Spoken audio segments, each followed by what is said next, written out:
Bismillah. Assalamualaikum warahmatullahi wabarakatuh. Bismillahirrahmanirrahim.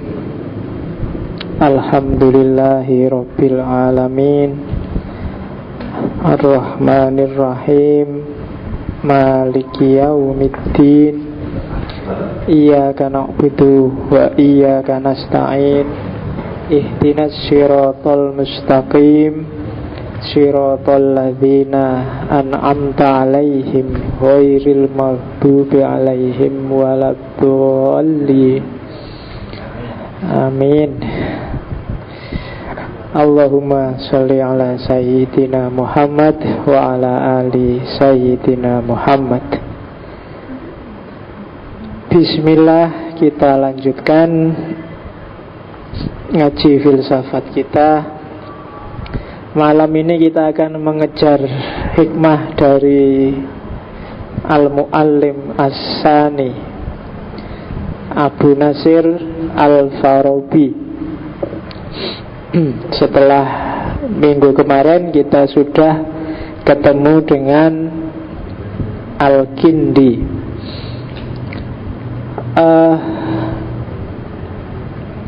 Al-Farabi lahirnya di satu desa namanya Farob, masuk dalam wilayah kekuasaan di era dinasti Abbasiyah, khususnya di era Khalifah Al-Mu'tasim. Kalau Al-Kindi minggu lalu sangat terkenal dengan jihad dan ijtihadnya untuk mempertemukan agama dan filsafat, Al-Farabi ini nanti dikenal meskipun banyak pikiran-pikirannya kayak Al-Kindi kemarin, cuma yang paling terkenal dari Al-Kindi biasanya orang menyebut filsafat politiknya, meskipun metafisikanya juga luar biasa.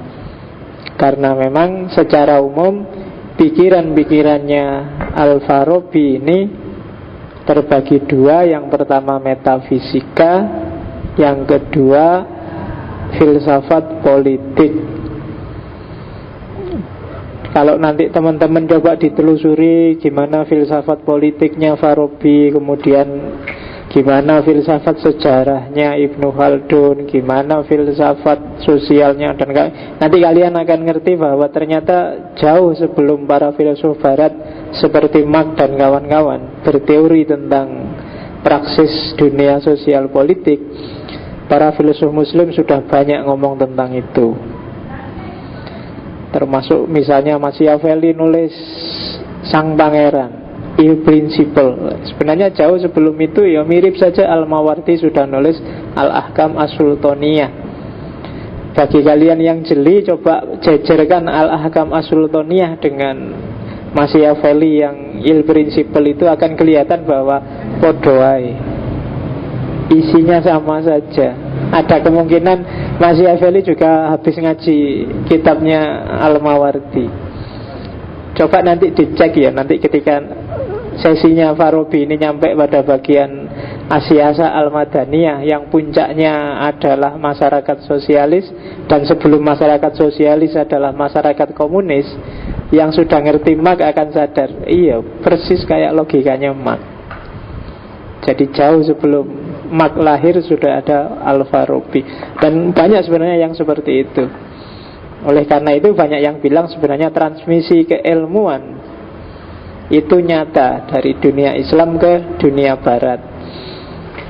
Oke, kembali ke Farabi.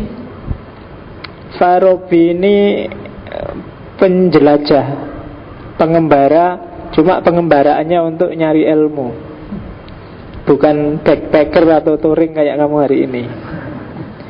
Backpackermu hari ini kan cuma pengen lihat-lihat, pengen foto-foto, pengen wah ini foto di Merapi, ini foto di Sumbing, ini foto, kan gitu kamu. Selfie-nya selfie dari gunung ke gunung, dari kota ke kota. Kalau Farabi enggak. Dia menjelajah hampir semua wilayah Timur Tengah, bahkan sampai ke Mesir, sampai ke India. untuk mengejar ilmu pengetahuan. Beberapa karyanya sangat menginspirasi. Kalau ada yang mau, saya punya berapa ya bukunya Farabi itu? Saya punya 6 lah paling enggak. Boleh diminta e-booknya. Saya punya e-booknya 6, cuma bahasa Arab. Yo, kenapa kalau bahasa Arab? Yo ngaji lah besok buat Ramadanan kan enak. Apa yang pertama saya punya yang ini, yang Ara'u Ahlul Madinah Al-Fadilah. Kemudian disempurnakan di karya selanjutnya Siyasah Madaniyah, yang populer juga tentang hierarki ilmu, yaitu Ihsa'ul Ulum 3. Yang keempat tentang bahasa, Kitabul Huruf. Ada lagi tentang filsafat kebahagiaan, Tahsilus Sa'adah. Sudah berapa? 5 ya. Satu lagi apa? Ingat saya 6. Yang ingin dikirimi lewat email boleh, karena wujudnya e-book. Yo, besok kalau Ramadan sekali-sekali ngajinya diganti lah, jangan kita puasa terus. Ya, kamu kan selalu puasa, ayatnya mesti ajek. Ya ayyuhalladzina amanu kutiba alaikumusiyam. Iya, saya kalau di masjid itu kadang-kadang jenuh. Malam pertama sampai malam keberapa itu selalu ya ayyuhalladzina. Wis ngerti. Ya agak improve dikit lah biar agak naik kelas Ramadannya. Ngajinya juga gitu, tidak jauh-jauh dari itu. Dan itu repetisi, ngulang-ngulang. Itu yang dikritik oleh Jabiri kan sebenarnya. Tradisi keilmuan Islam itu kenapa kok berat sekali lajunya? Karena sering repetitif. Yo iku sampai jenuh. Kenapa kalau Jumat itu kamu ngantuk? Gak ada ilmu baru yang dikasih khotibnya. Semua wawasan lama. Apalagi khotibnya nek maca ndelujur kaya maca, dibaca itu kayak baca anak SD latihan baca itu kan. Jadi kamu mesti ngantuk. Coba ada wawasan-wawasan baru. Misalnya ya yang agak khas, cuma ya jangan kelamaan. Karena khutbah Jumat paling enak itu khutbah Jumat yang paling cepat. Iya, itu paling menyenangkan itu. Zaman saya di Kerapek dulu, almarhum Mbah Yai Jenal itu kalau khutbah tidak pernah lebih dari 1 kalimat. Jadi kalau khutbah habis Arab agak panjang, Arabnya alhamdulillah dan seterusnya, terus cuma 1 kalimat dia. Umat Islam mohon jangan saling mencaci maki dengan sesama muslim. Titik, itu aja. Selesai terus. Barakallahu li wa lakum. Enak kan? Tapi 1 kalimat itu pasti kamu bawa pulang. Dan ingat tadi isi Jumatnya apa. Dibandingkan yang khutbah setengah jam nggak jelas. Ciri-ciri orang yang bertakwa adalah 1, 2, 3 sampai 12. Lali kamu mesti sampai rumah. Tapi kalau 1 kalimat atau 2 kalimat itu kan jamaahnya mesti ingat kan. Tadi apa ceramahnya? Oh, kita tidak boleh saling caci maki. Gampang. Nah, kamu bisa mentradisikan itu. Mungkin kalau kenapa kok lama, mungkin pertimbangannya kok takut kalau cuma 1 kalimat nanti sangunya kurang dari takmirnya. Oke, jadi Al-Farabi adalah penjelajah. Aslinya dari Farab, cuma dia belajar ilmu-ilmunya sebagian besar di Damaskus, di Baghdad. Paling lama dia tinggal di Kazakhstan. Kalau hari ini Kazakhstan petanya Rusia zaman dulu. Pertama-tama dia sangat ahli di bidang matematika dan musik. Jangan salah, teori terapi musik itu, manusia di bumi pertama yang berteori tentang itu adalah Al-Kindi dan Al-Farabi.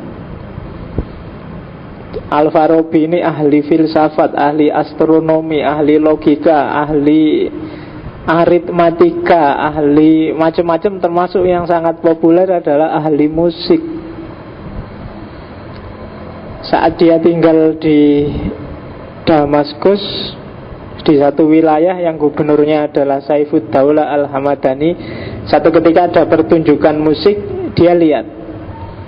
Dan dia ngerti bahwa keliru cara mainnya, notasinya salah, anunya salah. Terus dia saat ada cerita begitu, terus dia berdiri, Saifud Daulah, coba kasih ke saya alat musik itu.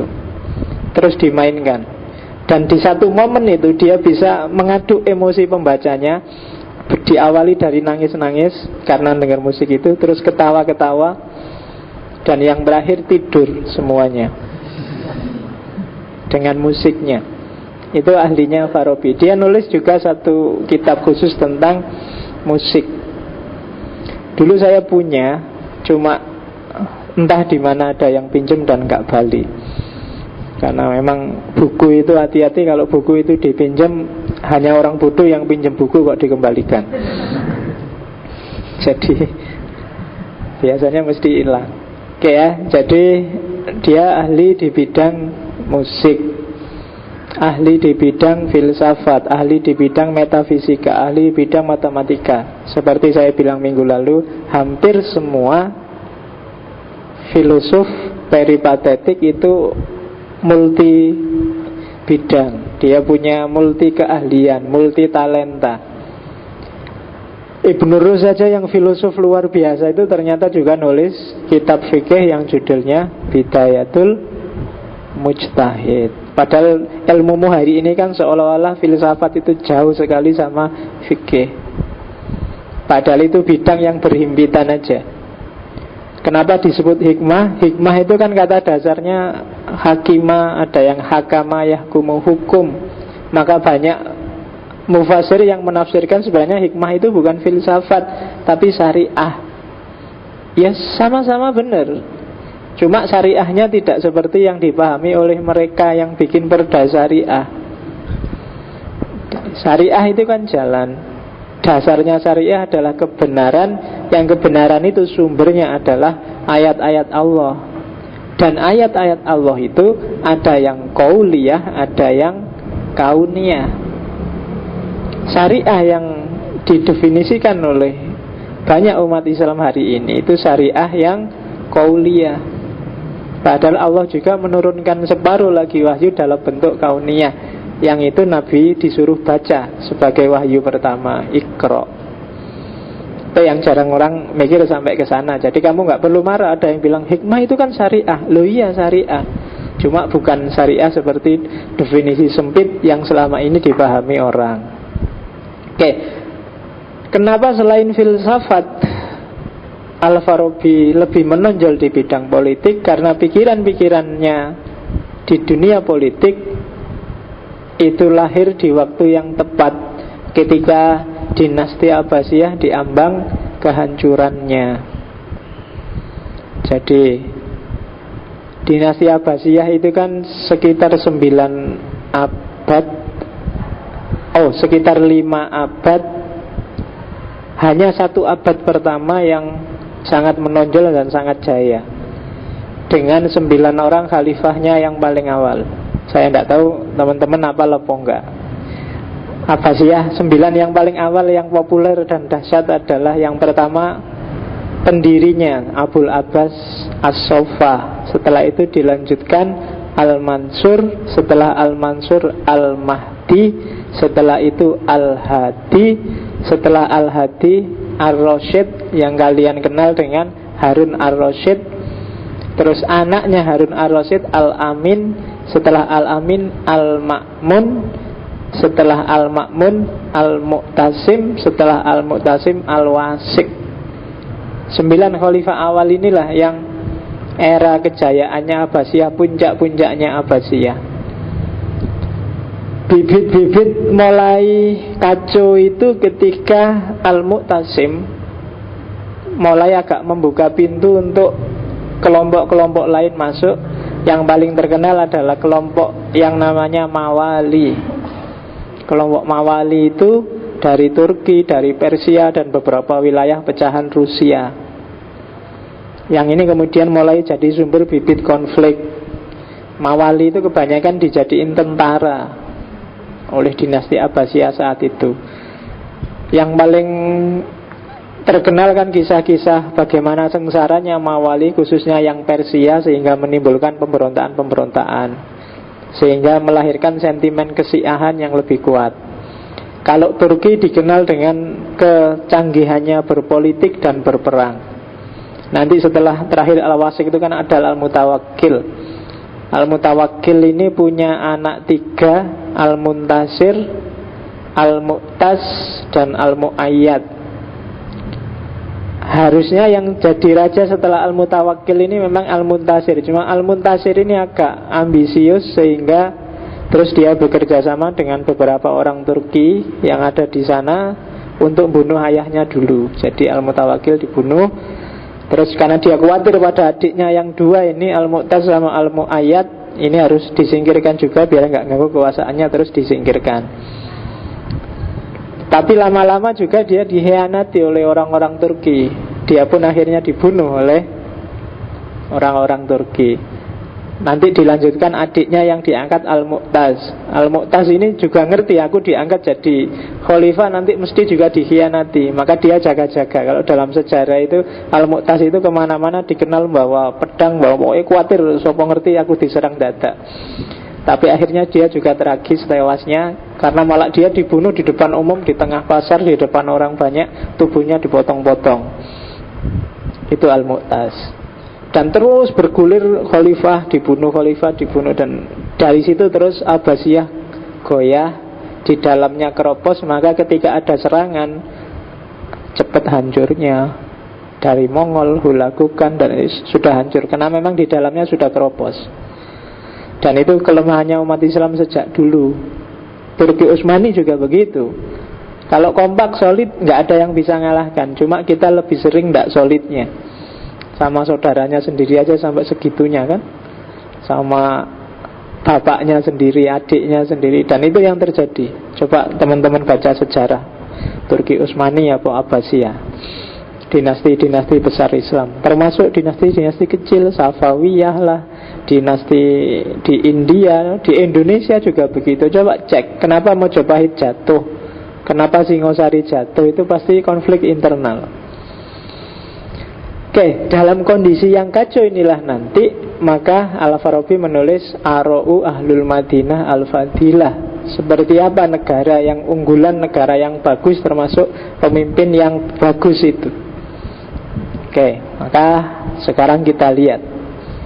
Kita awali dulu, nanti politiknya yang terakhir aja. Kita awali dari metafisikanya, termasuk semangat pertamanya. Itu wajahnya kayak uang ya, karena memang wajahnya Al-Farabi dijadiin mata uang di Kazakhstan. Namanya tenge. Tenge itu dulunya sebenarnya ketika masih jadi Rusia masih rubel, tapi terus ganti tenge ketika jadi Kazakhstan. Dan bahkan hampir di semua uangnya ada gambarnya Al-Farabi, karena Al-Farabi tinggal lama di sana. Yang patung itu patungnya Al-Farabi juga di salah satu museum di sana, termasuk perangko yang di atas itu. Atau materai, kalau materai yang di bawah itu bukan Kazakhstan tapi di Iran, itu juga gambarnya Al-Farabi. Satu tenge sebenarnya aslinya kan rubel. Kalau satu rubel itu sekitar 350 rupiah. 350 rupiah, sementara satu tenge itu sekitar 500 rubel. 350 kali ya 1.750 rupiah. Jarang ada mata uang yang di bawah Indonesia. Mungkin nggak ada. Indonesia itu mata uangnya terlalu Oke. Nama lengkapnya Abu Nasir Al-Farabi. Lebih lengkap lagi Abu Nasir Muhammad bin Tarkhon bin Uzalah Al-Farabi. Orang barat di literatur barat kadang disebut Al-Farabius atau Farabi saja, atau disebut awalnya Abu Nasir. Seperti Ibnu Sina disebut Avesina, Ibnu Rus disebut Averus, karena memang lidahnya beda. Kalau kita kan mengucapkan nama apa aja kan bisa. Abu Nasir pakai shot juga bisa, Nasir juga bisa, Abu Nasir apalagi kayak orang barat bisa. Jadi kita agak menang lidah kita. Kalau orang barat susah. Orang barat kadang ngomong R aja kan susah. Kalau kamu kan lancar. Oke. Pertama sekarang, sebenarnya hampir semua filosof peripatetik itu berusaha menunjukkan pada umat Islam bahwa agama dan filsafat itu tidak bertentangan. Kalau di Al-Farabi, agama lebih dulu ada dibandingkan filsafat. Filsafat lebih dulu ada dibandingkan agama. Sekarang kita lihat kenapa. Agama tidak bertentangan dengan filsafat karena agama adalah bentuk analogis dari filsafat. Jadi dalam hidup ini, pertama-tama yang dibekalkan oleh Tuhan pada kita adalah akal. Agama belum. Cuma mungkin karena manusia itu agak males, pakai akalnya males-malesan, tidak mau mendaya gunakan akalnya secara maksimal, mungkin Tuhan terus tidak telaten. Dikirimkanlah wahyu, diutuslah Rasul. Sebenarnya dengan pakai akal saja kita sudah akan bisa ketemu semua kebenaran yang ada dalam agama. Agama diturunkan itu kan hanya untuk membantu kita. Agama itu untuk kita, pedomani, untuk membantu. Akal sehat saja sebenarnya sudah bisa menemukan kebenaran-kebenaran. Oke. Gagasan-gagasan teoritis agama, Tuhan, surga, neraka, tentang apapun itu termasuk moralitas, itu akan dijelaskan secara argumentatif oleh filsafat. Kenapa? Karena agama itu tidak pernah menjelaskan pakai argumentasi. Agama itu kan ngomong kategori-kategori. Tuhan tidak beranak dan tidak diperanakkan. Kayak gimana ya tidak beranak itu, tidak diperanakkan itu kan harus pakai akal kamu.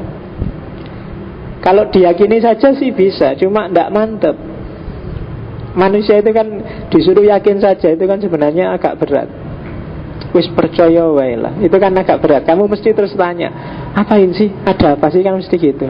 Apalagi dipancing-pancing, jangan sentuh HP ini ya, karena HP ini begitu disentuh kamu ngerti sendiri akibatnya. Itu kan kamu terus malah penasaran. Pokoknya yakin aja, ini saya ngomong guruku loh ya, dulu guru. Kalau kamu malah penasaran kan, malah mikir. Agama juga begitu. Dan filsafat akan mengatasi itu, akan ngasih argumentasi. Bahkan agama, amal-amalnya, sholat, zakat, puasa, itu kan kamu sering-sering, loh apa bisa Pak pakai akal ketemu sholat, apa bisa pakai akal ketemu zakat kalau nggak pakai teks. Wadatnya nggak bisa, tapi visinya pasti bisa. Kenapa? Karena semua amaliyah agama itu punya visi moralitas. Itulah.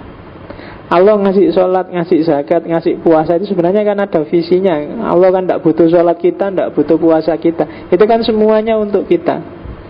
Dalam rangka apa sih? Dalam rangka moralitas. Makanya Nabi bilang, innama bu'istu li utammima makarimal akhlak. Targetnya agama itu memperbaiki akhlakmu. Maka parameter sederhana untuk ngecek kamu itu orang beragama apa bukan, itu bukan fikihnya sebenarnya, tapi akhlaknya. Kalau semakin kamu berakhlak berarti semakin sukses kenabian, semakin sukses tugasnya Nabi, kan begitu. Bukan fikih. Ya meskipun kadang-kadang banyak orang yang mikirnya kan agak artifisial. Kalau ada apa-apa, sholat nggak dia, puasa nggak dia, kan mesti ngono. Poso ora, sembahyang nggak, kan mesti gitu. Boleh, itu parameter, cuma dia tidak utama. Parameter utamanya harus akhlaknya, jangan dibalik. Dan untuk memahami dimensi moralitas, dimensi akhlak itu, yo ahlinya filsafat. Maka filsafat arahnya moralitas. Bahkan kalau kemarin kita belajar estetika, moralitas atau akhlak itu nantinya akan disempurnakan oleh ihsan, disempurnakan oleh estetika, dimensi yang namanya kamaliyat. Jadi agama itu diawali dari perilaku fisik. Cuma fisik ini untuk tujuan etis, dan etis ini untuk target terakhir yang namanya estetis. Kenapa sih orang kok harus berakhlak, bermoral? Ya biar hidupnya tertib, teratur, harmonis. Kenapa kok orang butuh harmonis, butuh tertib? Ya biar dia aman, nyaman, tentram. Aman, nyaman, tentram itu kan rasa. Dan rasa itu kalau di filsafat namanya estetika. Maka puncaknya agama itu ada pada estetika. Fisik saja sholat sah dan rukunnya boleh, tapi ketika kehilangan estetika yang namanya khusyuk, maka tidak ada nilainya. Sah sholatmu tapi kan tidak ada nilainya. Itu kan kayak kamu salaman sama orang tapi salamannya formalitas. Salaman tapi kamu sambil melengos. Salaman, ya, itu kan yang diajak salaman juga males. Kayak kamu sholat tapi formalitas. Sholat nggak ada khusyuknya, itu kan kamu ngadep tapi pikiranmu ada di mana. Kayak kamu salaman tapi kamu melengos gini kan. Jadi Gusti Allah juga males lihat kamu kayak gitu. Jadi ada sisi moralitasnya itu kan estetik namanya. Kamu disuruh khusyuk. Makanya estetika bedanya di barat sama di Islam. Kalau di Islam estetika ihsan itu bukan tersier, bukan dunia ketiga, dunia yang tidak penting, tapi dia dunia kamaliyat. Kamaliyat itu penyempurna. Kalau ada estetika, agama kita akan jadi sempurna. Sholat itu formalnya ya cuma nutup aurat, tapi coba ndak pakai estetika. Tutup auratmu ndak indah atau ndak pas. Kamu nutup aurat bisa kok, nggak harus kain, bisa pakai daun, bisa pakai kertas. Tapi kan ndak estetis. Dan ketika ndak estetis nggak sempurna. Coba kamu sholat pakai kertas, tutupnya mesti kamu bingung kan. Mau rukuk juga hati-hati, kegiatan suwek mesti. Ya kan, jadi nggak estetis juga nggak pas. Maka orang butuh estetika. Puasa juga gitu kan, ada nilai estetika luar biasa di balik puasa, yaitu menahan diri. Estetika itu kan kalau bahasa Indonesianya pantas atau tidak pantas kan gitu aja, indah atau tidak indah. Kamu puasa asal nggak makan, nggak minum, nggak berhubungan kan sah. Cuma kan kalau nggak ada nilai menahan dirinya ya nggak ada gunanya, cuma dapat lapar dan haus. Puasa mulai pagi sampai buka puasa cuma tiduran sambil nonton TV misalnya, itu kan ya sah puasamu, cuma ya kamu dapat nilai apa dari puasa yang kayak gitu? Ngapain kamu pagi sampai maghrib? Pak di rumah nonton serial Korea Pak misalnya. Itu nggak ada gunanya puasamu, nggak ada sisi menahan dirinya, nggak ada pendidikan dirinya. Jadi puncaknya agama itu ada pada estetika, tapi di tengahnya ada etika, di awalnya ada fisika. Fisika itu urusan fisik, sholat, syarat dan rukunnya itu kan fisik. Nah, bisa mencapai kayak gini kok saya bisa menjelaskan kayak gitu tadi, filsafat yang membunyikan gitu loh.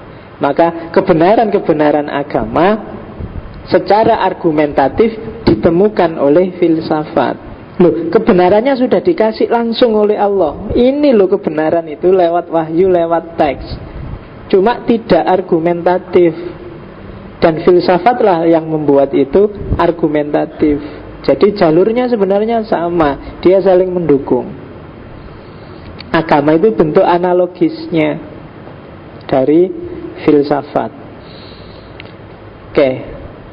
Kalau di Farabi nanti ada di filsafat kenabian di belakang bahwa posisinya filosof itu sebenarnya sama kayak posisinya Nabi, hanya saja beda jalur dalam mengakses kebenaran dari satu titik yang dia sebut sebagai akal fa'al.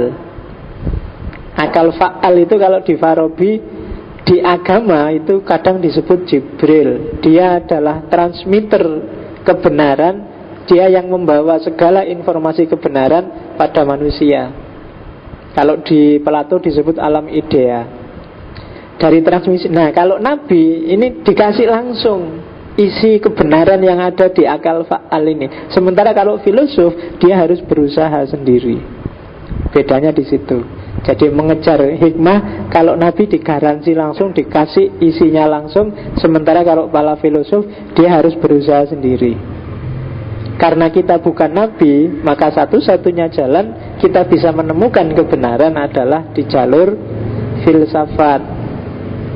Nah itu, maka jangan takut beragama sambil berfilsafat.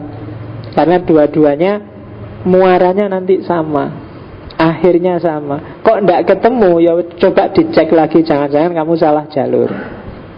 Karena harusnya pas. Itu harmoni agama dan filsafat. Dalam sejarah itu lahirnya filsafat itu lebih dulu dari agama. Coba dicek dalam sejarah. Orang pertama-tama belum kenal agama, kamu sebut dia primitif. Dari primitif itu terus berkembang jadi masyarakat yang beradab. Dari masyarakat yang beradab terus baru lahir agama. Dari masyarakat yang agama terus orang mikir agama kan, berretorika, jadal. Dari jadal, retorika terus biasanya lahir burhan, logika demonstratif, logika rasional. Biasanya kan gitu. Jadi adab itu kan awal dari intelijensi manusia juga. Manusia awal itu belum dapat, dalam tanda petik, belum dapat wahyu seperti syariah, seperti yang kita yakini sekarang. Dan mereka mengejar hikmah sendiri. Kalau yang belajar sosiologi agama pasti ngerti bahwa ternyata Tuhannya manusia itu berkembang seiring akalnya manusia. Orang-orang primitif yang tidak berdaya menghadapi laut, wawasannya terbatas menghadapi angin, maka angin disembah. Terus melihat kenapa angin disembah, karena merasa ini ada dayanya di balik angin ini. Daya itu terus melahirkan, kalau zaman primitif kan disebut dinamisme. Oh, ini ada kekuatannya pohon ini. Oh, laut ini ada kekuatannya. Akik itu ada kekuatannya, itu dinamisme namanya. Nanti akalnya agak berkembang sedikit. Misalnya lihat orang mati, lihat hewan mati. Iya ya, barangnya masih wujud tetap. Tapi kok sudah nggak bisa gerak, berarti ada sesuatu yang namanya roh. Nah, terus muncullah ide tentang roh. Ini yang mati cuma jasadnya, rohnya masih ada. Maka lahirlah perkembangan baru dari dinamisme. Yang semula cuma daya, kekuatan, sekarang jadilah roh. Jadilah namanya animisme. Roh ini nanti ketika akalnya manusia berkembang, dia roh ini ada sosoknya, ada modelnya, ada. Nah, terus lahir namanya dewa.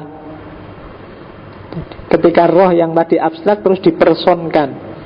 Rohnya nenek moyang itu dia selalu melindungi kita loh, jangan khawatir. Rohnya nenek moyang itu dia selalu mengawasi kita, menjaga kita. Lama-lama terus lahirlah konsep dewa. Terus masyarakat agak pinter lagi bikin struktur, ada raja, ada patihnya, ada semacam pemerintahan itu kan.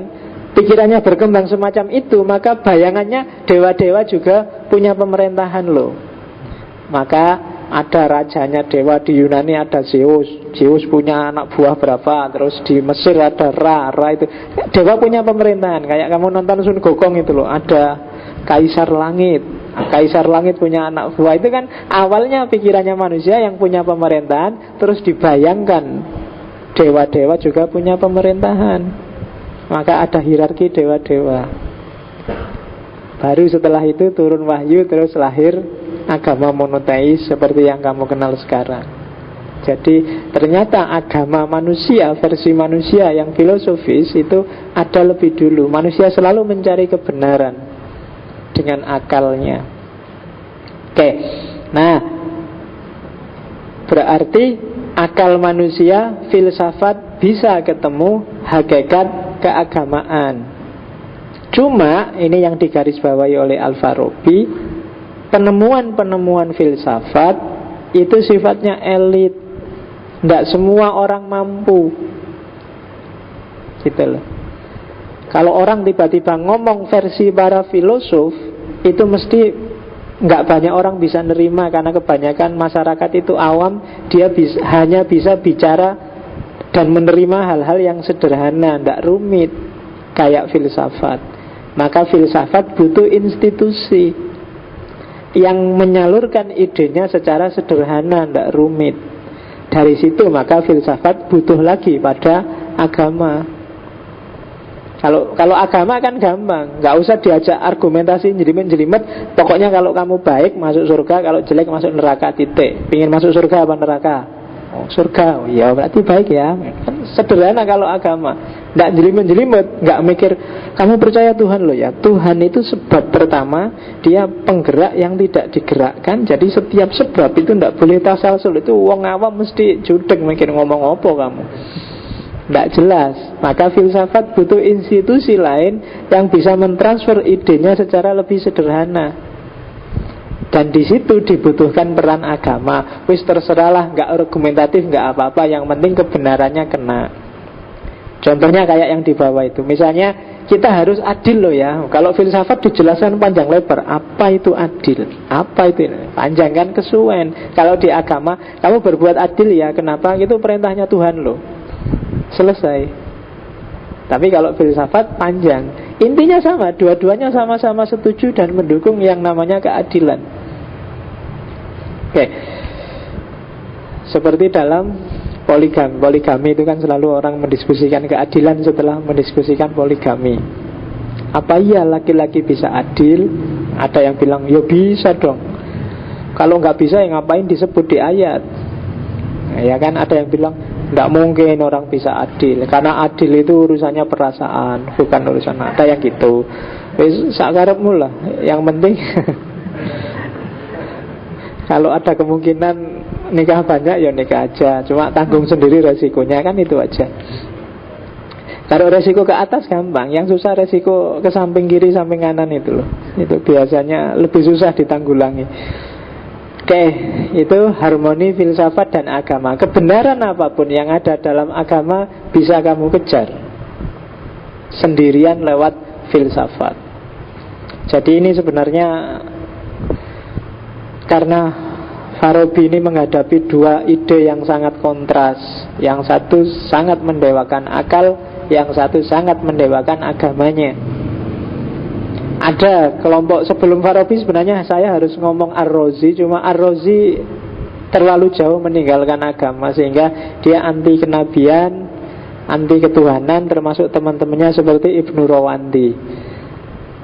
Dan saya nggak harus bahas itu karena agak susah kalau kamu tak kasih itu di masjid. Jadi ya, kalau nggak ngerti konteksnya kamu bisa marah-marah kalau belajar Farabi, apalagi Ibnu Rawandi. Dan itu yang banyak dikutip oleh para orientalis yang anti-Islam. Dan Farabi ingin menyeimbangkan itu. Harusnya kalau kita pakai akal tidak tabrakan sama agama, karena masing-masing punya gaya sendiri, punya jalur sendiri. Meskipun yang disasar adalah kebenaran yang sama. Nah, itu harmoni agama dan filsafat.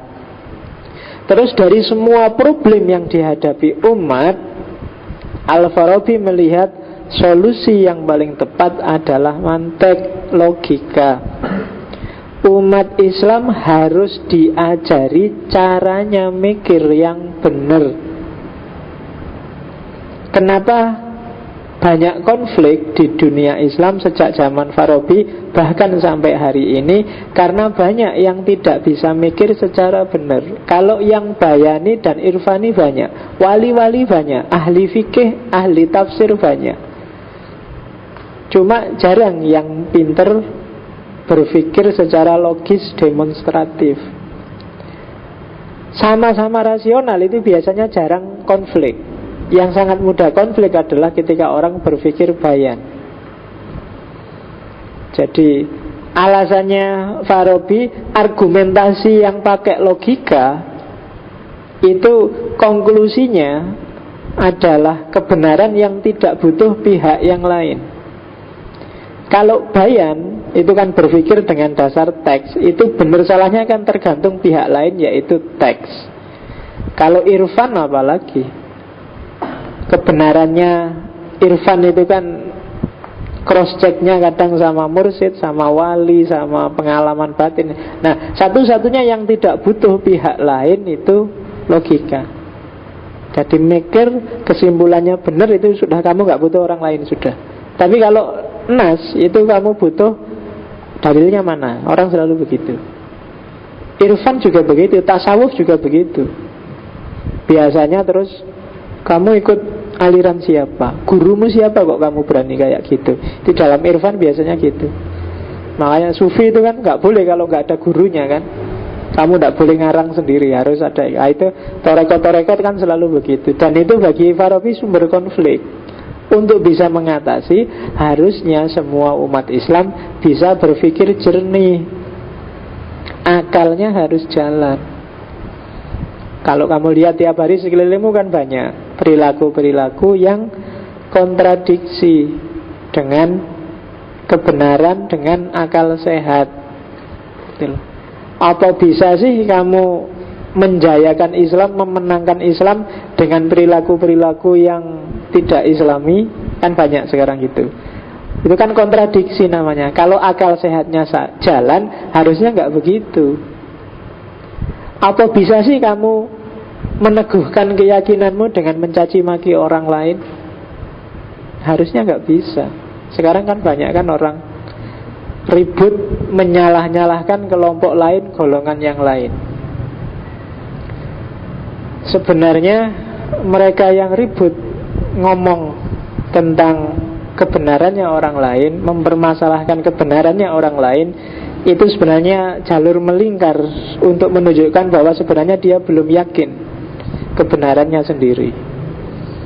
Kenapa? Karena kalau orang sudah yakin, pengetahuannya sudah mantap, itu biasanya diam.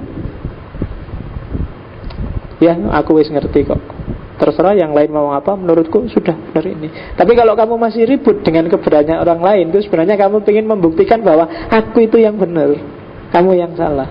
Masih butuh bukti-bukti. Tapi orang yang sudah yakin gak butuh lagi bukti.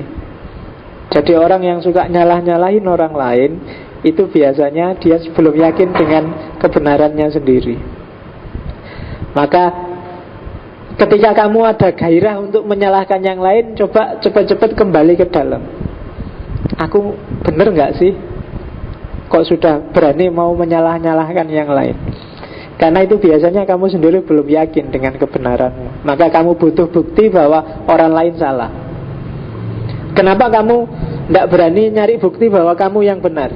Karena mungkin kamu agak ragu dengan kebenaranmu sendiri. Maka dibandingkan capek-capek mencari kebenaranmu, terus kamu lebih cepat nyari kesalahan. Karena nyari kesalahan itu gampang dibandingkan membuktikan kebenaran. Kalau nggak percaya, coba kamu jajal sendiri kebenaranmu. Dibandingkan misalnya kamu apa wis, lembagamu apa hari ini?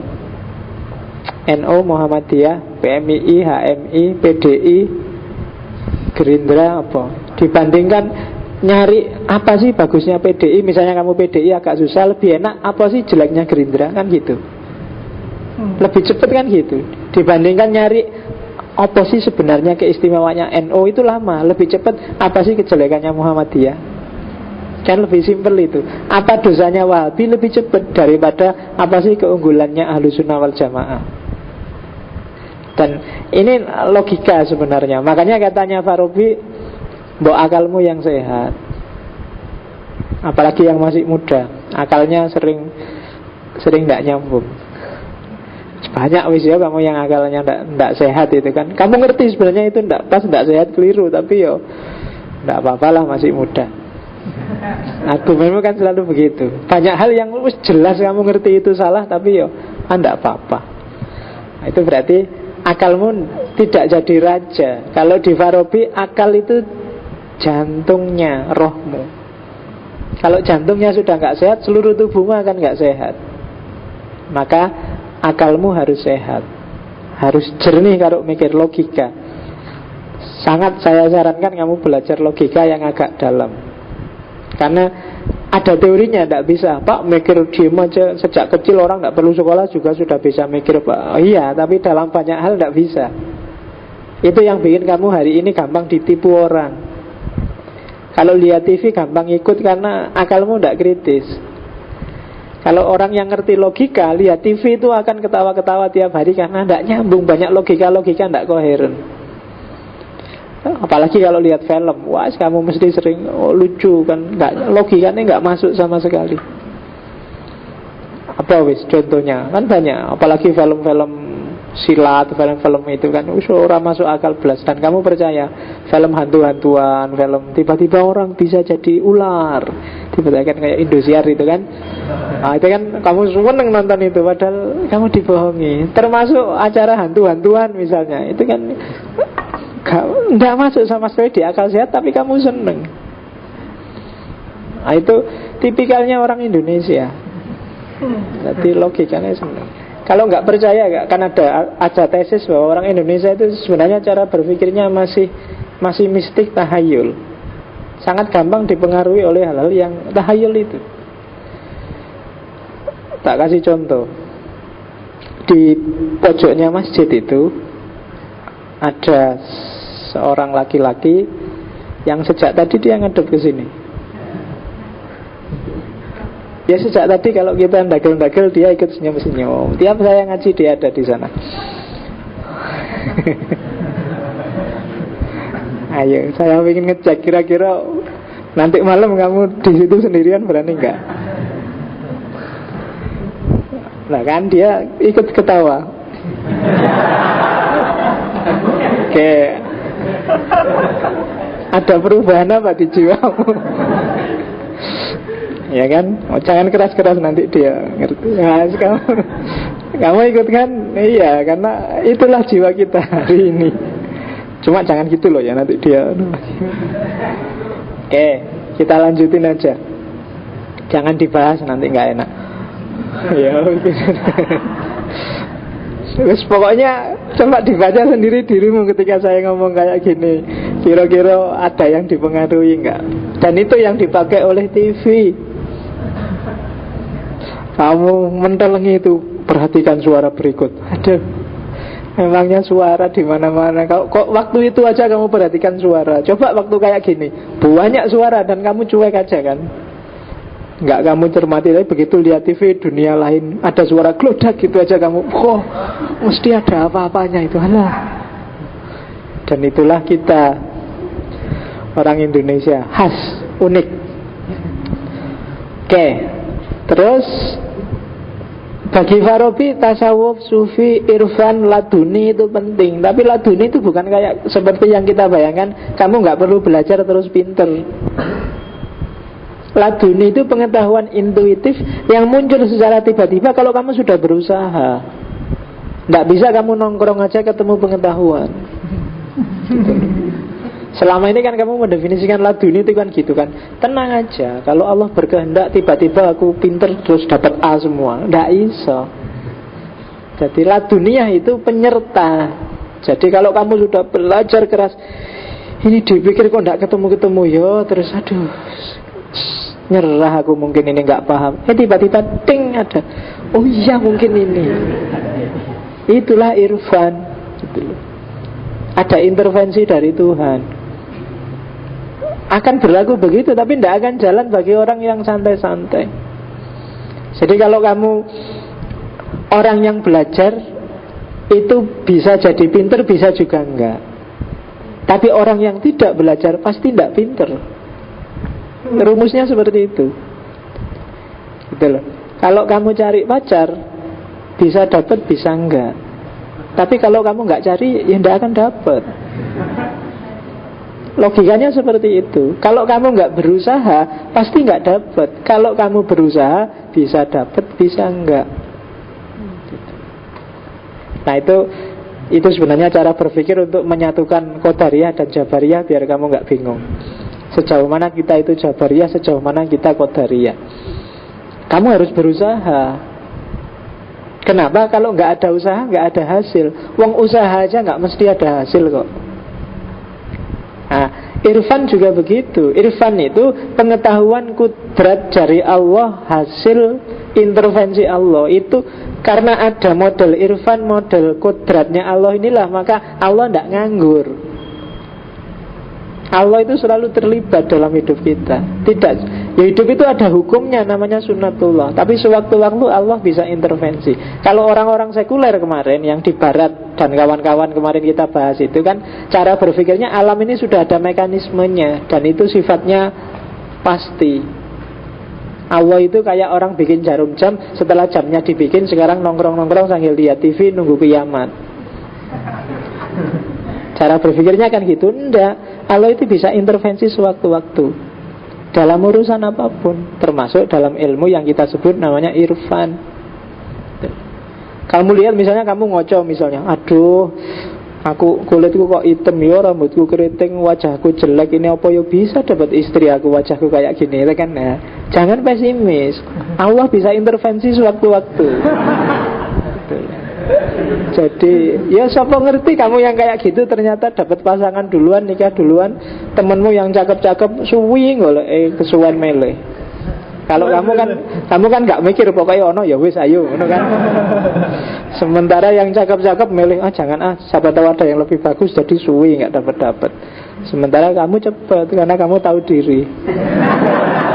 Oke. Itu intervensinya Allah. Gitu loh. Kamu loncat dari lantai 30 secara sunatullah pasti mati.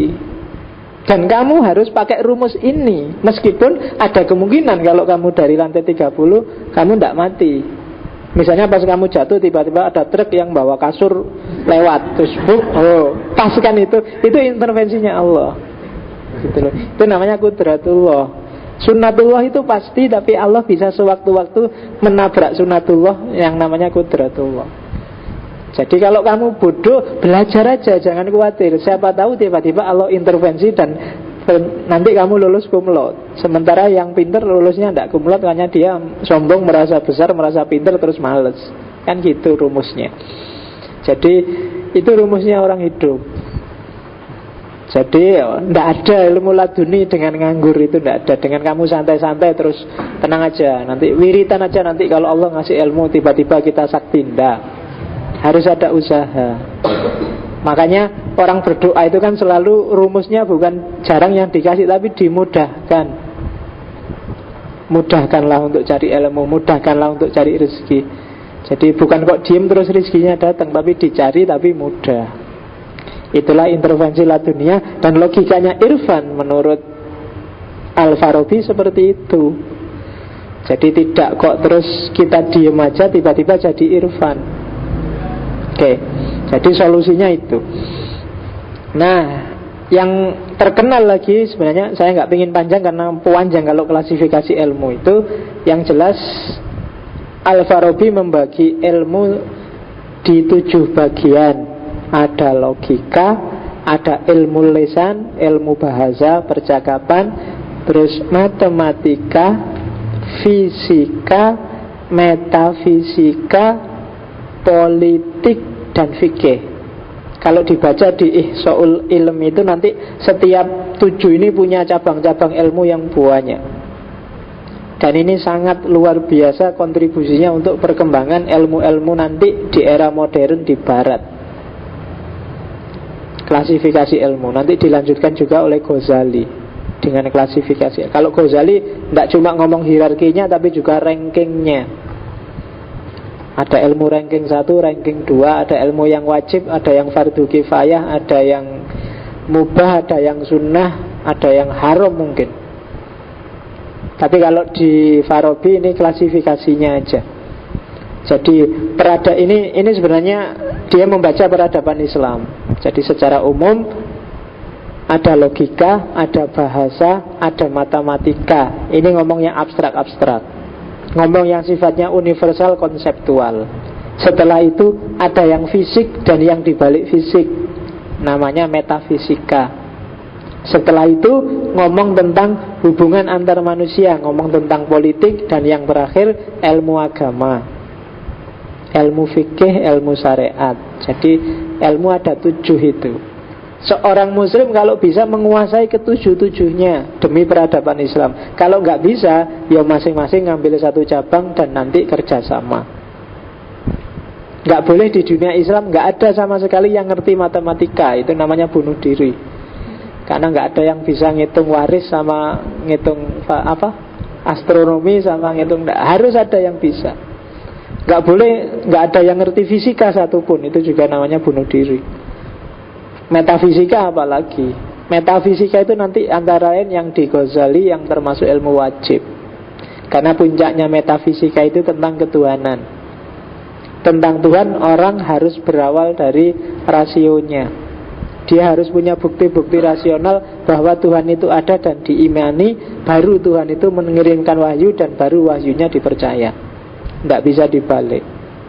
Terus politik juga harus paham, karena politik ini tata sosial, tata masyarakat. Semuanya bagus tapi politiknya jelek juga rusak. Ilmu tidak akan berkembang, peradaban Islam akan jatuh. Ilmu fikih yaitu nyawanya agama. Dan semua itu nanti dasarnya dua, yaitu logika dan bahasa.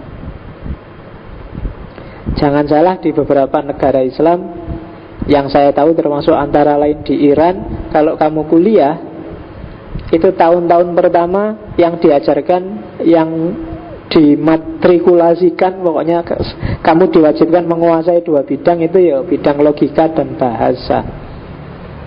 Logika berarti caramu mikir, caramu menganalisis persoalan. Kalau bahasa, kalau di Iran itu 3, Persia, Arab sama Inggris. Setelah kamu master di dua bidang ini, silahkan kamu ngambil jurusan. Sebelum itu belum. Pertimbangannya, kalau dua ini hidup, kalau bahasa sama logika ini hidup, kamu sebenarnya sudah gak perlu kuliah lagi. Kejar sendiri pengetahuan. Dengan bekal bahasa, buku apa yang gak bisa kamu akses? Kalau kamu ngerti Arab, Inggris, Indonesia, bahasa, kamu kan tinggal baca bukunya, masuk namanya. Dan dengan logika berarti akalmu hidup. Kamu bisa memahami, bisa menangkap, bisa menganalisis. Itu kan kalau logikamu hidup. Jadi sebenarnya dua hal ini aja kamu kuasai, kamu sering bolos kuliah tidak apa-apa. Jadi besok di kampus bilang, kok kamu sering bolos? Tenang aja Pak, saya bisa kejar sendiri ilmunya. Karena logika sama bahasa sudah tak kuasai gitu. Kalau berani bilang gitu. Oke, kalau dosennya saya, oh enggak apa-apa, tak tes dulu tapi ya. Kalau memang bisa, oke, silahkan. Malah kamu tak bantu nih, baca ini, baca ini, baca ini. Tapi aku malah nyantai, gak usah ngajar di kelas. Cuma ya idealnya gitu. Mimpinya kan beda sama kenyataannya. Kayak di UIN itu sekarang kuliah wajib pakai e-learning, pakai internet.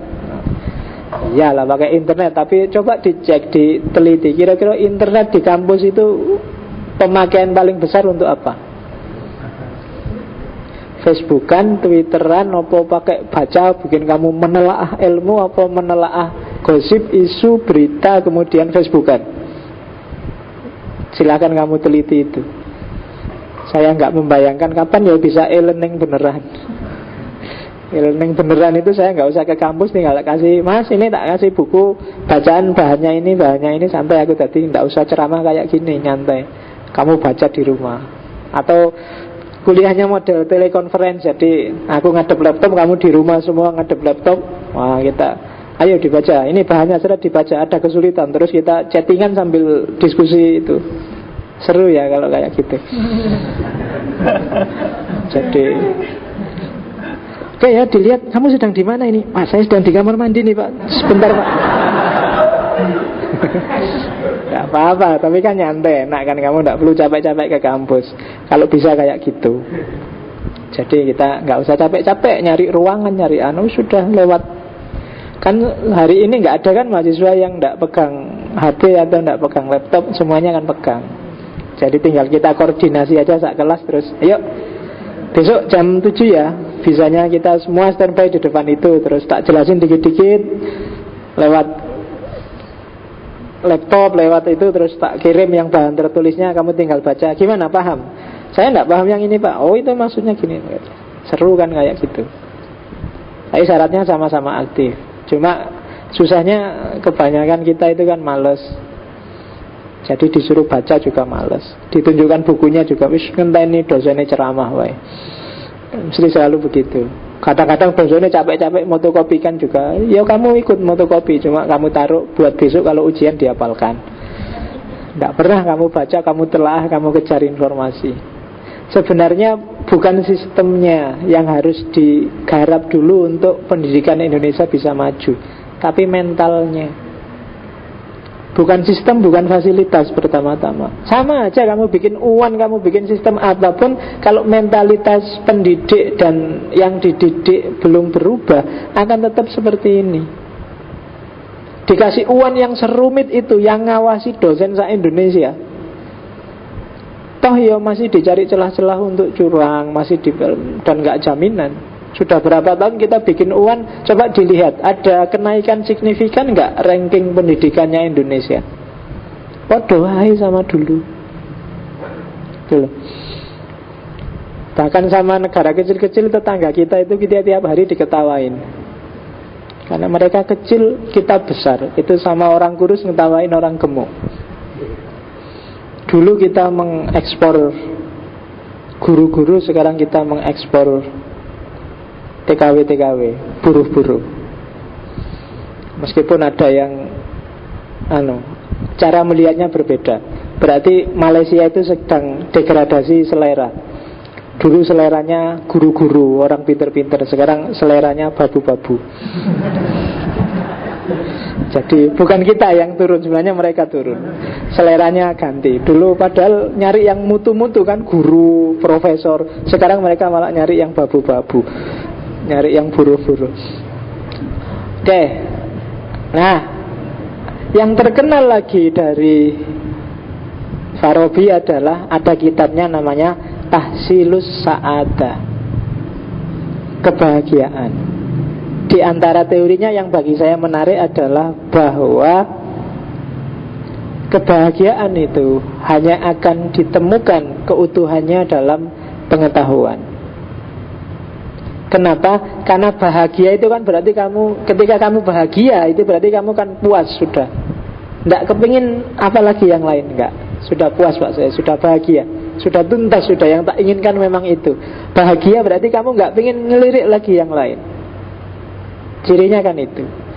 Nah, maka kebahagiaan itu parameternya berarti bukan kekayaan, bukan materi, tapi pengetahuan. Kenapa? Karena tergantung pada kepuasan. Dan kepuasan itu kan berarti jiwamu yang menerima. Dan jiwa bisa menerima itu biasanya parameternya adalah pengetahuan. Ketika pengetahuanmu sudah benar, sudah pas, itu biasanya lebih lebih membawa pada bahagia. Ya contoh paling elementer, misalnya tiba-tiba kamu nemu uang di pinggir jalan, dompet isinya uang 5 juta misalnya. Itu kan harusnya kamu bahagia luar biasa. Tapi karena kamu nggak tahu ini miliknya siapa, dari siapa, itu kan kamu pengetahuannya nol. Meskipun dapat 5 juta, tapi kamu juga masih mikir-mikir. Senengnya masih belum pol. Seneng sudah tuntas itu kalau kamu dapat pengetahuan. Oh, ini dompetnya takmir masjid, yang takmirnya ini sudah bilang tadi di masjid bahwa barang siapa nemu uang saya diambil aja, itu sedekah. Alhamdulillah sudah ketemu sekarang. Jadi pengetahuan membawa pada kebahagiaan. Apapun itu, coba urusan apapun, pacarmu misalnya. Kamu tentrem dengan pacarmu kalau kamu paham. Oh tenang aja, pacarku itu dia kayak gini. Jadi dia dimanapun aku ngerti, wis tenang aja, enak kan. Tapi kalau kamu nggak paham, mesti tiap hari was-was. Wah ini malam-malam tak tinggal ngaji, jangan-jangan SMS-an sama orang lain ini. Mesti gitu, bisa gitu. Kamu jadi was-was. Dalam banyak hal, pengetahuan akan menyempurnakan kebahagiaan kita. Jadi semakin orang punya pengetahuan, semakin sempurna jiwanya. Semakin sempurna jiwa berarti semakin tambah kebahagiaannya. Itu sebenarnya inspirasinya dari Socrates. Jadi dengan semakin banyak tahu, kamu akan semakin bahagia. Kenapa sih kamu selalu ingin nyari gosip? Karena kamu merasa tidak banyak tahu. Maka acara-acara infotainment kan terus jadi menarik. Itu sebenarnya khas yang diserang adalah rasa ingin tahunya manusia. Karena manusia punya satu karakter dasar, namanya curiosity, ingin tahu. Sehingga kepuasannya terletak pada tahu. Kalau sudah tahu ya sudah, dan kamu puas. Tapi kalau belum tahu, kamu mesti ngejar-ngejar terus. rasa penasaran. Itu namanya curiosity. Dan itu fitrahnya manusia. Kamu lihat pacarmu boncengan sama temannya yang cewek, itu boncengan, itu pacaran bener apa cuma diboncengan ya? Dan kamu penasaran tiap hari ngejar berita itu, sampai kamu dapat tahu enggak, itu cuma digoncengkan karena kebetulan pulang kuliah nggak ada yang nganter, diantar, enggak ada apa-apa kok. Oh gitu toh, selesai. Tapi sebelum kamu tahu kan kamu terus ngejar-ngejar. Jadi ada kriteria kalau di epistemologi Islam itu, pengetahuan itu ekuivalen dengan sukunun nafas. Jadi ciri orang sudah tahu apa belum adalah bahagia atau sukunun nafas, jiwanya tenang dengan apa yang dimiliki, baik materi ataupun non materi. Orang yang agresif, orang yang ambisius, orang yang selalu kelihatan kemerungsung mengejar, itu kan tidak sukunun nafas. Kenapa? Ada banyak hal yang pingin dia tahu dan belum tuntas biasanya. Jadi semakin pintar orang itu biasa. Kenapa sih orang pintar selalu dianalogikan semakin tinggi ilmunya dia akan semakin menunduk? Karena dia semakin tenang. Dia sudah tidak butuh lirik-lirik yang lain. Karena dia sudah merasa puas, sudah merasa cukup dengan apa yang sudah dia ketahui. Jadi kalau masih ada orang yang pecicilan, melirik sana, melirik sini, itu perlu dikasih pengetahuan. Biar dia ngerti bahwa sumbernya kebahagiaan itu tidak di luar dirinya, tapi di dalam dirinya. Jadi ini sebenarnya teori sederhana, cuma jarang kita mikir sampai ke situ. Seolah-olah kita bahagianya karena uang, karena materi, karena wah kalau saya punya laptop yang generasi akhir, kalau punya Core i7 itu mungkin nyaman daripada laptop kayak gini kalau digoyang gambarnya, nah misalnya. Tapi kan enggak. Kadang-kadang laptopnya jelek tapi kan kamu lebih puas. Yang laptopnya Core i7 stres tiap hari. Ada yang kayak gitu kan, karena dia nggak menguasai laptopnya, sistemnya rumit jadi kepiye nguripnya. Tapi karena laptop gini kan sederhana, gampang, alah simpel, rusak juga nggak apa-apa, murah aja kok, kan lebih enak karena kamu kuasai pengetahuan. Tapi yang baru-baru yang HP kan juga gitu, karena kamu punya HP bagus kan jadi terikat oleh HP, kebahagiaanmu sebagian terampas oleh HP, kamu tergantung pada HP. Coba HPmu jelek, HP-mu nggak kelihatan sebentar aja kalau bagus kan, HP, di mana HP tadi kan gitu. Tapi kalau HP jelek kan kamu nyantai, oh hilang ya ben. HP murah, yang nemu aja males ngambilnya. Ya kan, katanya yang nemu HP kayak gitu diambil daripada urusan, ditinggal aja.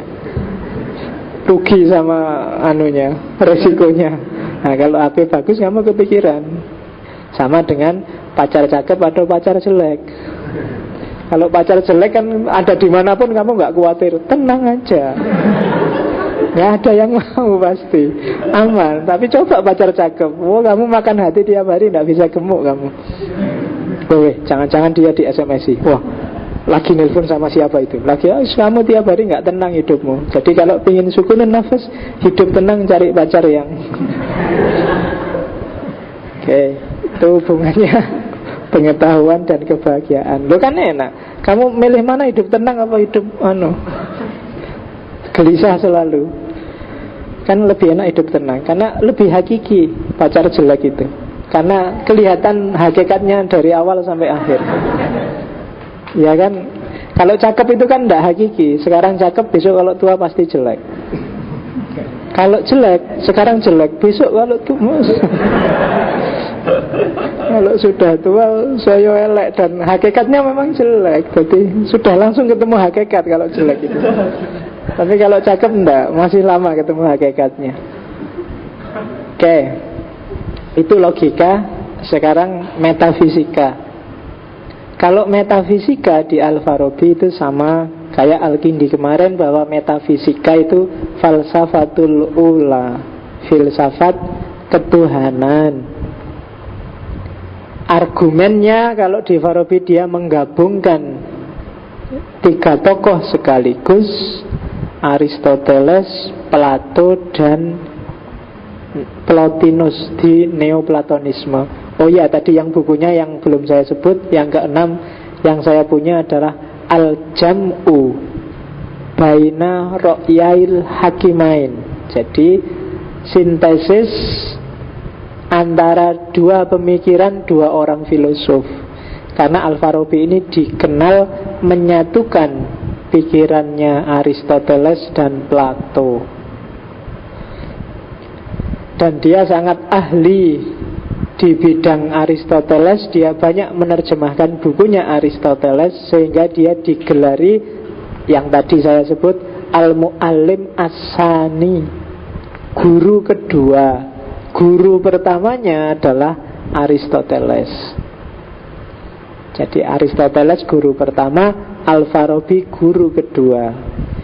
Di samping itu, karena dia juga pernah nulis kitab waktu dia dari Baghdad, kemudian sebentar tinggal di Turkistan, dia nulis kitab yang judulnya At-Ta'lim As-Sani, kajian kedua. Dari situlah nanti istilah As-Sani dipakai orang untuk menyebut Al-Farabi sebagai Al-Mu'allim As-Sani, guru kedua. Oke, yang ini nggak perlu tak jelaskan. Teologinya Ahlus Sunnah paling dasar juga sudah menjelaskan ini, bahwa ada wajibul wujud, ada mungkinul wujud. Tuhan itu wajibul wujud dan semua makhluknya itu mungkinul wujud. Wajib wujud itu dia yang pasti ada, yang tidak adanya nggak mungkin bisa dibayangkan. Karena tidak adanya berarti tidak adanya seluruh realitas ini. Padahal sudah kelihatan kita itu ada, bangku ini ada, laptop ini ada, pohon itu ada, masjid ini ada. Karena realitasnya sudah ada, pasti Tuhan juga pasti ada. Karena dia wajibul wujud. Dia tidak tergantung siapapun, bahkan dia digantungi apapun. Itu wajibul wujud. Kebalikannya kita, kalau kita mungkinul wujud, kita itu hanya mungkin. Ada kita tergantung pada adanya Tuhan. Kalau Tuhan nggak ada, kita pasti juga nggak ada. Ada kita kan ada kontingen, ada yang sementara kok. Hari ini kita ada, besok bisa nggak ada. Ada kita apalagi di dunia ini kan singkat. Sekarang umurmu mungkin sekitar 20, 25 sekitar itulah ya. Hidup sekitar 25 tahun. Kita menghuni dunia paling panjang 100 tahun lah. Manusia hari ini harapan hidupnya sekitar 60-70 itulah. Kalau ada yang di atas 70 itu bonus. Ya, tapi kebanyakan sekitar itu 60 tahun dibandingkan umurnya bumi yang selama itu, yang sampai jutaan tahun, puluhan juta, ratusan juta. Itu pun gak ada sekukunya alam semesta yang itu miliaran tahun. Jadi kita itu sebenarnya satu titik yang sangat kecil di tengah alam semesta. Nggak ada apa-apanya wujud kita itu. Kita tergantung sangat banyak hal. Kamu tergantung udara, tergantung air, tergantung lingkungan sekelilingmu, bahkan banyak sekali yang tergantung dalam hidupmu. Maka sebenarnya kamu itu mungkinul wujud. Adamu itu hanya mungkin. Maka manfaatkan sebaik-baiknya durasi hidupmu yang tidak panjang itu. Jadi jangan sampai terlena sedikit pun. Jangan disia-siakan. Hanya 60 loh ya. Jadi hiduplah yang strategis. Hidup yang strategis itu kamu atur benar. Apa yang ingin kamu nikmati di dunia ini, kamu ingin punya target apa, diatur yang baik biar nggak meleset. Ngaturnya mungkin mulai seumuran kamu ini. Kamu harus sudah punya orientasi, punya target. Kalau enggak ya mungkin suksesnya lama. Harus mulai sekarang. Nah itu nggak perlu tak jelasin yang ini karena kamu sudah ngerti lah. Wajibul wujud, mungkinul wujud. Nah yang unik ini, jadi ini sebenarnya upayanya Al-Farabi untuk menyatukan antara keyakinan para teolog bahwa alam ini diciptakan dari tidak ada dengan teorinya para filosof Yunani bahwa alam ini diciptakan ada materinya dulu.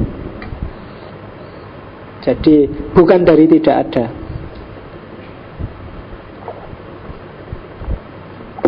Nah, Al-Farabi kemudian nyari teori yang bisa menyatukan.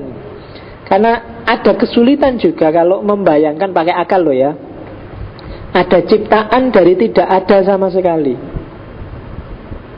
Apalagi ciptaan yang diciptakan banyak, yang menciptakan satu. Itu akal agak berat. Apalagi hubungannya sama Tuhan. Tuhan itu kan bagi kita maha suci, maha, pokoknya segala maha. Segala maha yang puncak ini agak susah kalau dibayangkan menciptakan segala hal, mulai yang baik-baik sampai yang jelek-jelek. Kalau Tuhan menciptakan manusia, manusia masih bagus, tapi Tuhan juga menciptakan yang jelek-jelek, menciptakan air kencing, menciptakan, itu kan agak susah membayangkan. Masa Tuhan kok menciptakan yang jelek-jelek ya? Untuk bisa melahirkan sesuatu yang jelek berarti harus ada kandungan jelek dalam. Kamu ngomong jorok itu kan berarti harus ada lintasan pikiran tentang kejorokan di pikiranmu. Maka kamu bisa memproduksi sesuatu yang jorok. Maka Tuhan, apa ya Tuhan begitu dulu? Tuhan mikir tentang yang jelek, maka lahirlah ciptaan yang jelek. Dan susah, masa Tuhan mikir yang jelek? Masa Tuhan memikirkan itu yang jelek itu, yang kamu buang tiap pagi itu, terus terciptalah barang itu kan? Enggak lah, mungkin enggak begitu caranya. Penciptaan enggak kok semuanya kun fayakun satu-satu, enggak. Nah, maka dia terus pakai Plotinus. Jadi penciptaan itu tidak dari satu langsung jadi banyak, tapi modelnya hierarkis. Dari Tuhan melimpah apa? Jadi bukan menciptakan dari tidak ada jadi apa, tapi ada yang melimpah. Melimpah itu jangan dibayangkan air terus luber loh ya. Kalau aku lihat misalnya apa wis LCD ini, tadi dari luar masuk sini terus lihat LCD. Oh, LCD-nya sudah nyala. Ini kan otomatis saja keluar dari diriku setelah melihat LCD. Ini pikiran, ini kan semacam melimpah. Tidak tak sengaja mikir LCD, tapi tiba-tiba muncul ide tentang LCD setelah aku lihat LCD. Itu namanya melimpah.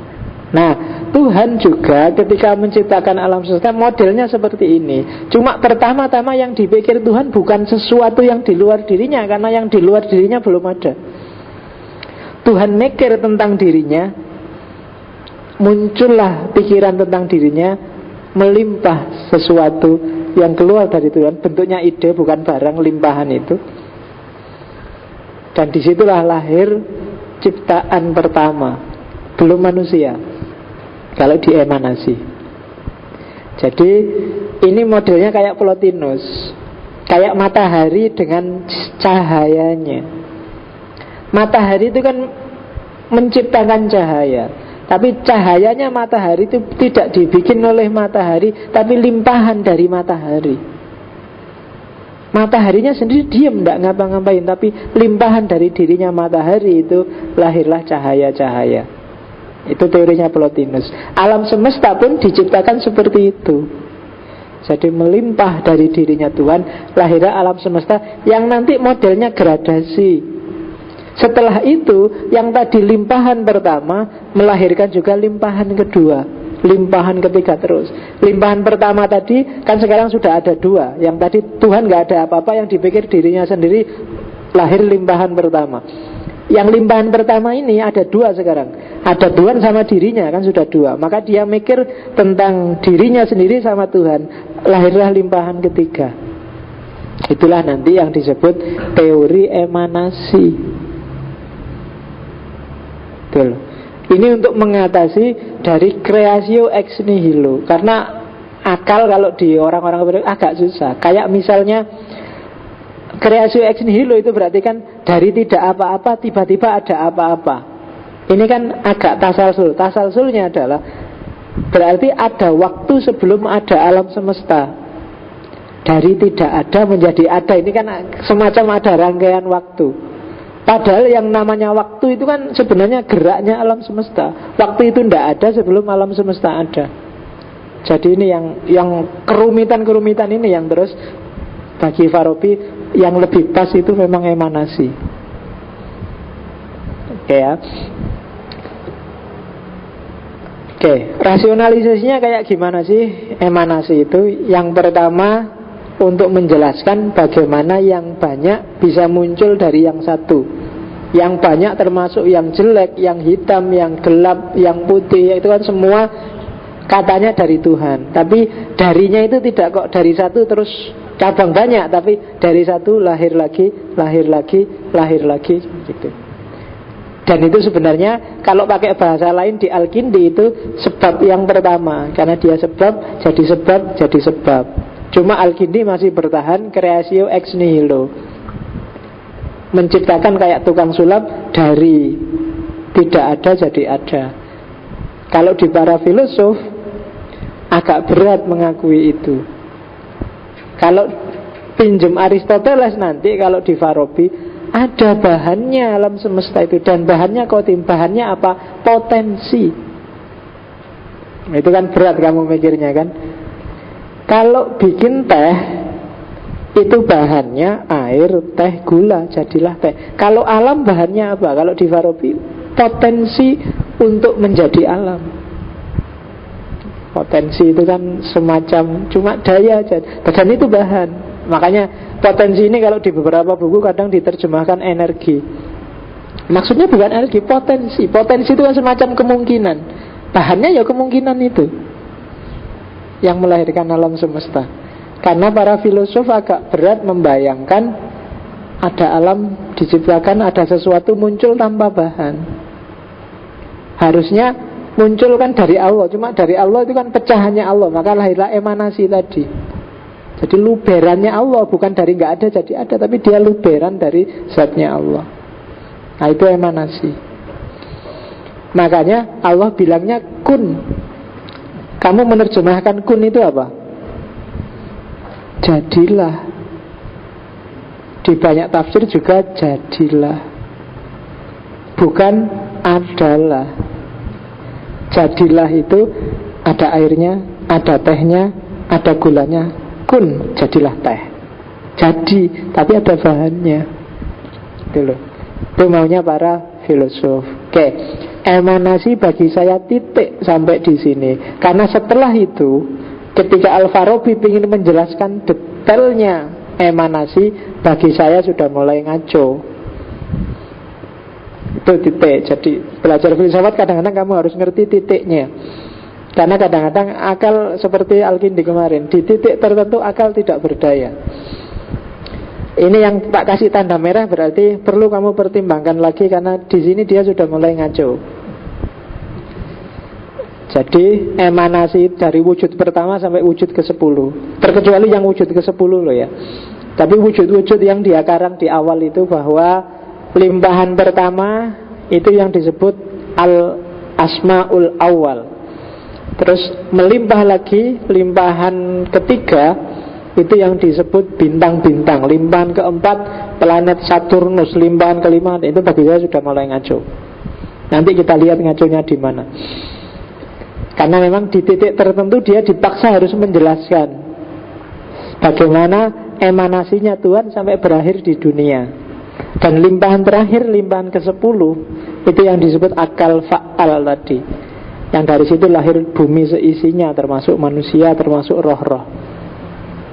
Oke ya, tak kasih tanda merah. Nanti kalau kamu ngopi, ya boleh kamu baca untuk pengetahuan, tapi tidak harus kamu perdalam. Karena bagi saya di sisi ini mulai akal nggak berdaya dan Farabi agak ijtihad, agak ngarang. Termasuk rasionalitasnya. Coba dicek, ada beberapa yang kenapa tak simpulkan ngarang. Misalnya, kenapa kok akalnya dibatasi 10, kok nggak 15, kok nggak 20? Nah itu karena Al-Farabi menyesuaikan dengan jumlah planet, jumlah bintang, ditambah bulan. Nah terus lahirlah terus 10 jumlahnya. Itu kan gadok-gadok. Oke. Terus kenapa jumlah bintangnya 9, jumlah planetnya 9? Kalau di Al-Farabi karena dia ikut Aristoteles. Kalau di Aristoteles ada cuma 7, tapi oleh Farabi ditambah 2, yaitu benda langit yang jauh sama benda langit yang dekat. Terus jadilah 10. Terus jumlah akal ada 10 karena yang 9 untuk ngurusi benda-benda langit yang lain, sedangkan yang 10 itu yang ngurusi bumi. Terus jadilah 10. Itu kan kelihatan dari sini. Makanya di titik ini bagi saya titiknya emanasi ada di sini. Logikanya bagi saya masih nyambung. Cuma setelah itu gimana model pelimpahannya, gimana model kunnya tadi, wallahu a'lam bishawab. Nggak harus dipaksa. Kayak kemarin di Al-Kindi kan ada titik yang bagi saya, oh di titik ini pas, tapi di titik ini ngaco. Ya sama sebenarnya di semua filosof. Kalau kemarin kamu belajar Marx, belajar Nietzsche, belajar Sartre, kan kamu bisa merasakan, oh di titik ini dia benar, tapi di titik ini mulai ngaco. Oke ya, kita lewati emanasi, kita masuk ke jiwa sekarang. Jiwa emanasi nanti akan disempurnakan oleh Ibnu Sina. Meskipun juga ada titik-titik ngaconya juga di Ibnu Sina, tapi Ibnu Sina lebih banyak dikutip orang. Jiwa, ya kalau jiwa di Al-Farabi sumbernya adalah akal ke-10, yang tadi disebut akal fa'al. Akal inilah referensi kita ke dunia transenden, dunianya Allah. Oke, di mana sih sintesisnya Farabi sintesisnya Farabi terhadap Aristoteles dan Plato tentang jiwa misalnya? Kalau di Plato, jiwa adalah substansinya rohani. Jadi esensnya rohani. Kalau di Aristoteles, jiwa adalah formnya jasmani. Nah, dua hal yang berbeda. Karena Plato ideologinya agak idealistik, sementara Aristoteles itu kan realistik, realisme. Form sama substansi. Bedanya kan di sini. Substansi itu kayak gini loh. Gelas ini substansinya adalah kaca. Bahannya adalah kaca, itu substansi. Maka kalau di Plato, jiwa adalah bahannya rohani, intinya rohani. Ini kan intinya kaca. Kalau di Aristoteles bukan. Jiwa itu formnya kaca ini. Ini kan kaca dengan form, dengan bentuk gelas. Nah, bentuk gelas inilah jiwa. Kita itu daging, darah. Ini kan fisik, tubuh. Ada formnya sehingga kita disebut manusia. Ya karena ada ruh, ada jiwa itu tadi.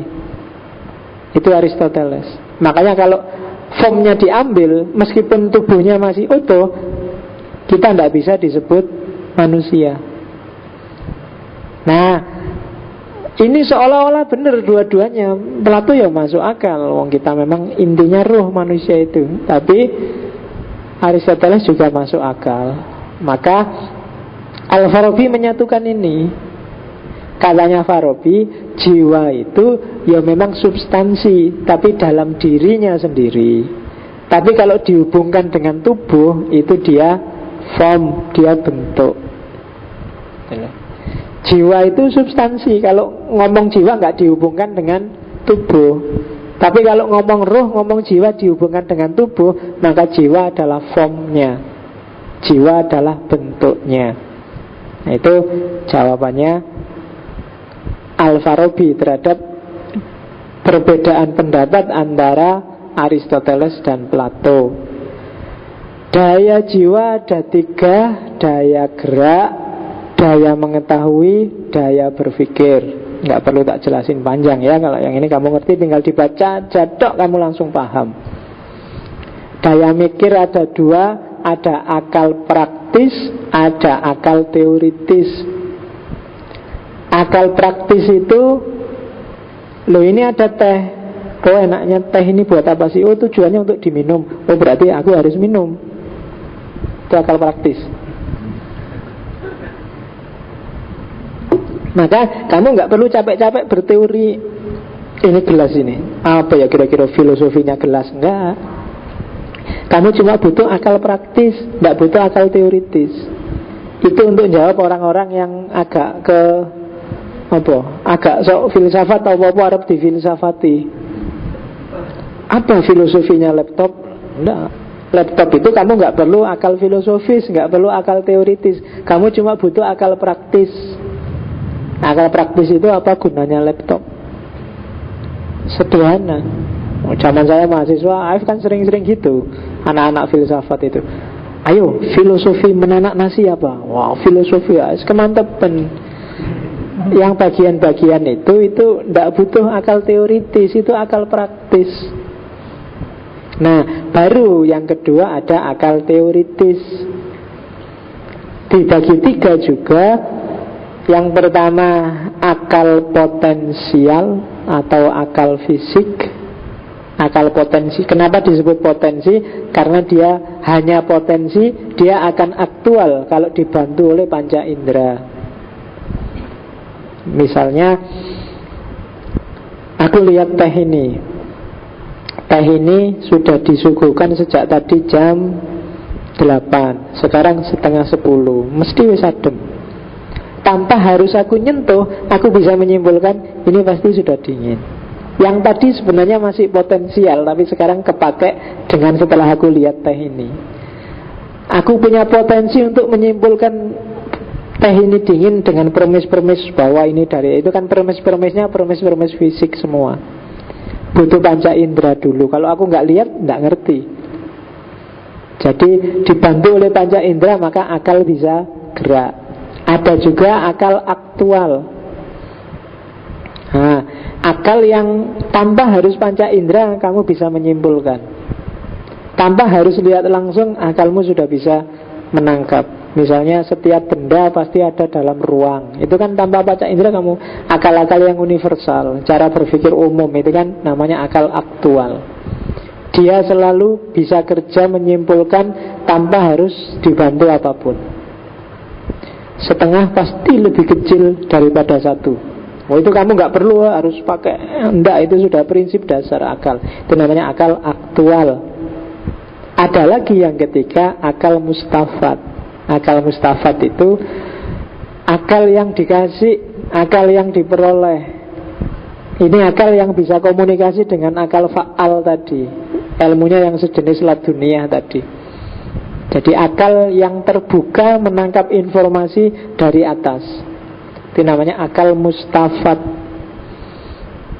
Nah, jadi daya gerak, daya mengetahui, daya berpikir, ada akal praktis, ada akal teoritis. Akal teoritis ada akal potensial, akal aktual, dan akal mustafat. Filsafat kenabian sebenarnya ini yang original dari Al-Farabi, yang tadi bahwa Nabi adalah sosok yang punya keistimewaan dari sisi kejiwaan. Istimewanya apa? Karena Nabi bisa berhubungan langsung dengan akal fa'al dalam kondisi apapun. Jadi anugerah paling besar yang diterima Nabi itu ya anugerah bisa komunikasi langsung dengan akal fa'al. Sementara kalau para filosof untuk komunikasi dengan akal fa'al itu dia perlu susah payah dulu. Kalau Nabi langsung dikasih. Ya, secara personifikasi kalau di Farabi agama biasanya menyebut akal fa'al itu Jibril. Dia kan yang membawa semua informasi yang dibutuhkan oleh Nabi. Itu filsafat kenabian. Oke, sekarang puncaknya Farabi adalah filsafat politiknya. Yang pertama jelas bahwa manusia itu punya fitrah sosial politik. Ini sudah di semua sosiolog pasti menerima asumsi ini. Kamu tidak bisa hidup sendirian. Tuntutan jiwa sudah itu fitrah. Dari banyak aspek. Tidak perlu dicontohkan. Kamu paling gelisah kalau kesepian kan? Jiwaku sepi, semua teman-teman mudik, hanya aku yang di kos-kosan sendirian. Gitu aja kan kamu galau. Uangnya masih banyak, apa-apanya masih utuh, tapi kamu gelisah kenapa? Tidak ada teman. Sebenarnya itu tuntutan jiwa. Kenapa? Karena setiap orang punya fitrah sosial. Dan teknik untuk menata kehidupan bersama, kehidupan sosial, itulah nanti yang disebut politik.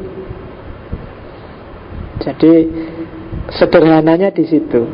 Sekarang kita lihat analisisnya Farabi di Ara'u Ahlil Madinah Al-Fadilah. Seperti apa sih jenis-jenisnya komunitas sosial, jenis-jenisnya negara?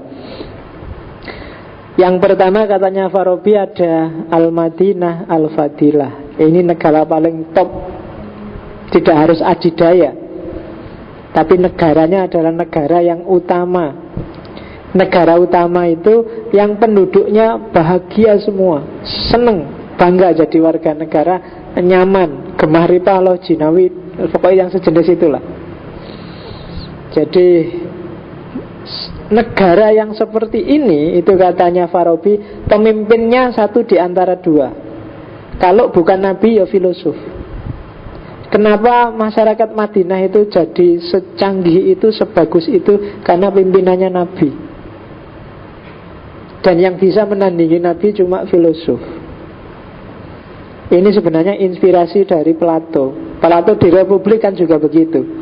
Satu-satunya orang yang layak jadi raja dan pas jadi raja itu harusnya filosof.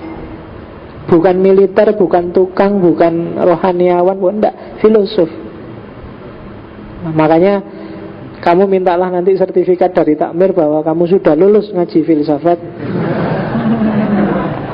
Untuk siapa ngerti besok kamu mau nyalon jadi presiden, apa jadi bupati, apa jadi gubernur, kamu saya ini filosof gitu ya.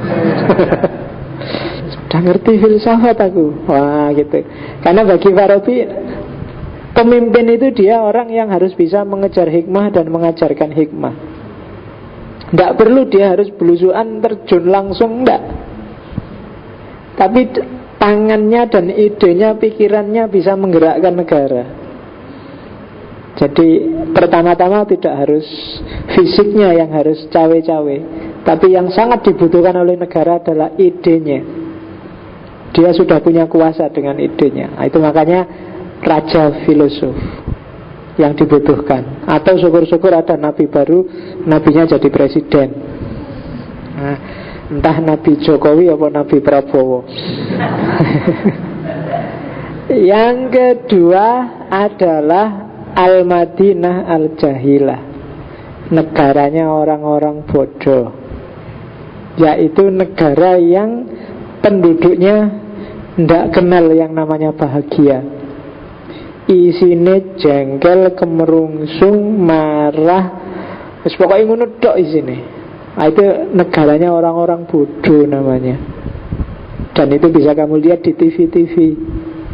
Saya tidak tahu di TV itu negara mana. Isinya kan orang yang sumpek semua. Isinya kritik-kritikan, caci maki, pokoknya saling jatuh menjatuhkan, meninggikan dirinya dan menjatuhkan yang lain. Al-Madinah Al-Jahilah. Yang ketiga, negaranya orang-orang fasik. Jadi ini negaranya sebenarnya bahagia, penduduknya mengenal kebahagiaan, tapi perilakunya adalah perilakunya negara bodoh. Sebenarnya dia itu kaya, sebenarnya dia itu makmur, dia itu pimpinannya sudah filosof, dia sudah harusnya tentrem, tapi gayanya kayak orang bodoh, nyari persoalan terus. Uang sudah jelas, wis bisa diterima, wis masuk akal, harus dicari biar ada masalah karena dia di luar kelompokku.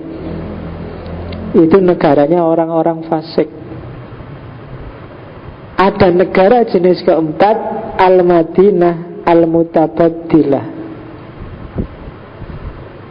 Nah, Madinah Mutabaddilah itu negara yang apes.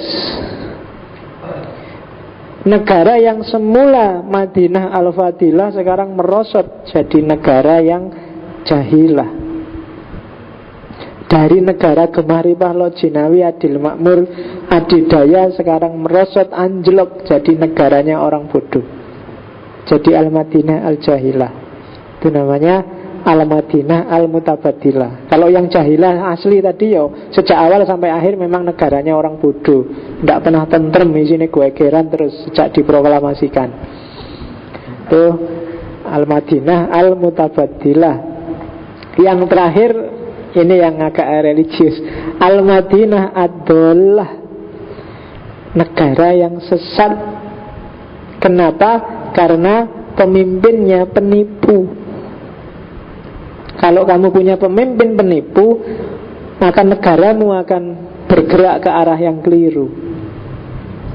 Dan dia disebut negara yang sesat. Yaitu contohnya kalau di Farabi, negara yang pemimpinnya merasa dapat wahyu. Wahyu ke Prabonnya sekarang sedang turun. Dialah Satrio Piningit dan seterusnya. Nah, kalau kamu mikirnya pakai logika itu, padahal dia sebenarnya bukan Satrio Piningit, tapi disatrio-satrio kan. Kayak dulu zaman SBY awal jadi presiden kan banyak buku SBY Satrio Piningit. Begitu jadi presiden ngeledek cuma gitu aja. Satrio Piningit kok cuma gitu ya karyanya. Itu berarti selama ini kamu hidup di Al-Madinah Ad-Dollah, negara yang sesat. Kamu hidup dalam kegelapan. Sesat itu lebih parah dari bodoh. Bodoh itu mandek tapi rusak. Kalau sesat itu jalan tapi arahnya keliru. Kalau arahnya keliru itu kan baliknya lama. Kalau bodoh rusak tinggal diperbaiki, dimulai langkah awal. Tapi kalau sesat itu agak parah. Kalau identifikasimu Indonesia hari ini sesat, ya berarti masih panjang langkah kita. Oke. Nah tadi ada negara bodoh kan. Negara bodoh itu ada 5 jenis. Yang pertama ada jenis daruriyah. Negara bodoh itu negaranya rusak, tapi daruriyah itu lumayan, kebutuhan pokoknya terpenuhi. Orang masih bisa hidup, bisa makan, bisa tempat tinggal, bisa minum. Nah itu negara darurat. Jadi al-jahilah ad-daruriyah. Negaranya rusak, tapi kebutuhan pokoknya terpenuhi. Ada al-jahilah al-badalah.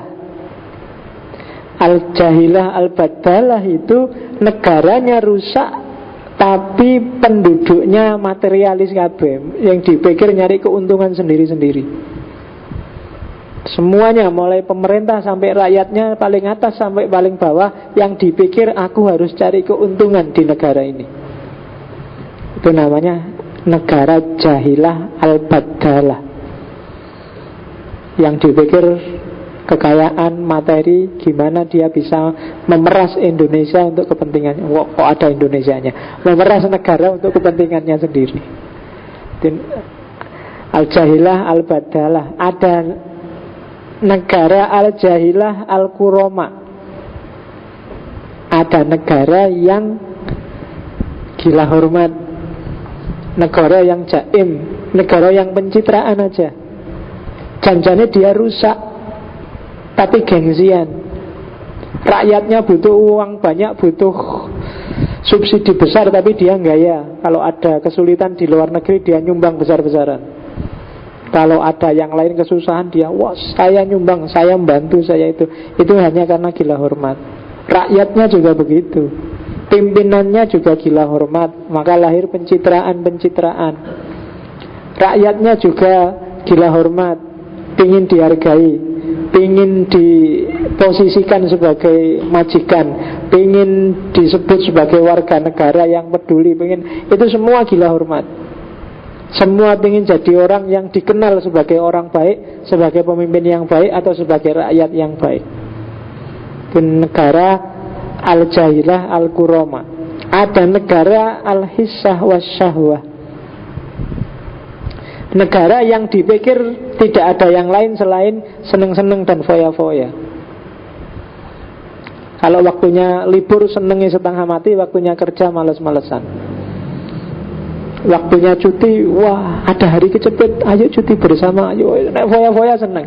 Wah ini 17-an, ayo bikin acara besar-besaran, ayo pokoknya bangsa bikin acara, bikin karnaval, bikin pawai, bikin seneng. Tapi waktunya kerja, berkarya, dia males.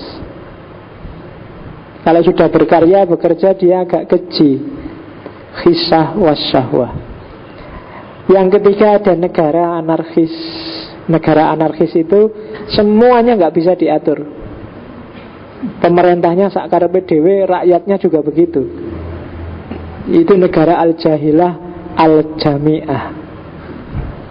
Jadi wis kabeh sakarepe dhewe, dadi ya wis. Akhirnya bodoh bareng-bareng. Itu. Jadi saya tidak tahu Indonesia ada di mana. Jangan-jangan ada di 1, 2, 3, 4 dan juga 5, atau saya tidak tahu. Atau tidak di situ atau gimana. Monggo lah kamu istihad sendiri. Makanya tak bilang ayo ngaji ini aja, nggak apa-apa. Besok kalau Ramadan kamu baca di rumah Ara'u Ahlul Madinah Al-Fadilah. Oke. Saya agak cepet ya, ini tingkat-tingkatannya. Ini tak ringkas dari Ara'u Ahlul Madinah dan As-Siyasah Al-Madaniyah, sejarahnya negara. Ini yang saya bilang tadi, baunya agak mat. Jangan-jangan mat agak pinjem di sini. Jadi negara paling awal, komunitas paling awal itu namanya Madinah An-Nawabid. Negara kayu-kayuan, negara liar. Jadi pokoknya fokusnya memenuhi kebutuhan primer, nggak terlalu bisa diatur orangnya. State of vegetable and nomadic state. Jadi orang sangat primitif, masih belum punya teknologi, belum bisa mikir konseptual, belum pakai baju bahkan. Ya. Yang kedua Al-Madinah Al-Bahimiyah, masyarakat binatang. Ya kan? Biasanya sudah mulai tinggal, sudah mulai menetap, sudah mulai bercocok tanam, tapi masih sangat sederhana. Kalau yang pertama tadi biasanya nomaden. Itu masyarakat primitif, jenis masyarakat yang kedua. Ada jenis yang ketiga, model negara paling awal adalah Madinatul Darurah, negara kebetulan. Jadi dari keinginan sama-sama untuk hidup bersama, terus lahirlah negara yang seperti kita lihat sekarang. Saya butuh makan, saya butuh minum, dia juga butuh makan. Oh ternyata kita punya kebutuhan yang sama, yuk hidup bareng-bareng, kita penuhi kebutuhan kita bersama-sama. Jenis komunitas sosial paling awal, namanya Madinah Ad-Darurah. Kemudian kalau di Madinah Ad-Darurah orang hanya mikir kebutuhan pokok, tidak mikir neko-neko. Naik lagi levelnya ada Madinah Al-Hissah. Jadi selain kebutuhan pokok, orang terus baru mikir kebutuhan-kebutuhan yang lain, yang sekunder, kebutuhan kendaraan, rumah yang indah, kebutuhan tempat yang nyaman dan seterusnya. Tidak lagi primer. Kalau semula sekedar rumah yang penting nggak kehujanan, nggak kepanasan, beres. Sekarang mungkin mulai butuh yang lain. Terus naik lagi ke yang kelima, Madinatut Tabadul, negara yang rakyatnya sudah mulai transisi dari masyarakat klasik, masyarakat kuno menuju masyarakat yang modern. Kalau di Farabi ini era revolusi industri. Revolusi ini sebenarnya revolusi industri dari saya. Kalau pakai bahasa modern namanya revolusi industri. Dari masyarakat yang sederhana menghadapi kebutuhan-kebutuhannya secara sederhana, mulai lahir cara berpikir konseptual dan mulai ngerti semacam teknologi. Itu Madinatul Tabadul, era transisi. Kemudian keenam ada Madinatun Nadzolah. Nah ini mulai, negara sudah mulai maju, itu biasanya muncul egoisme. Orang mulai mengejar keuntungan pribadi atau keuntungan kelompok.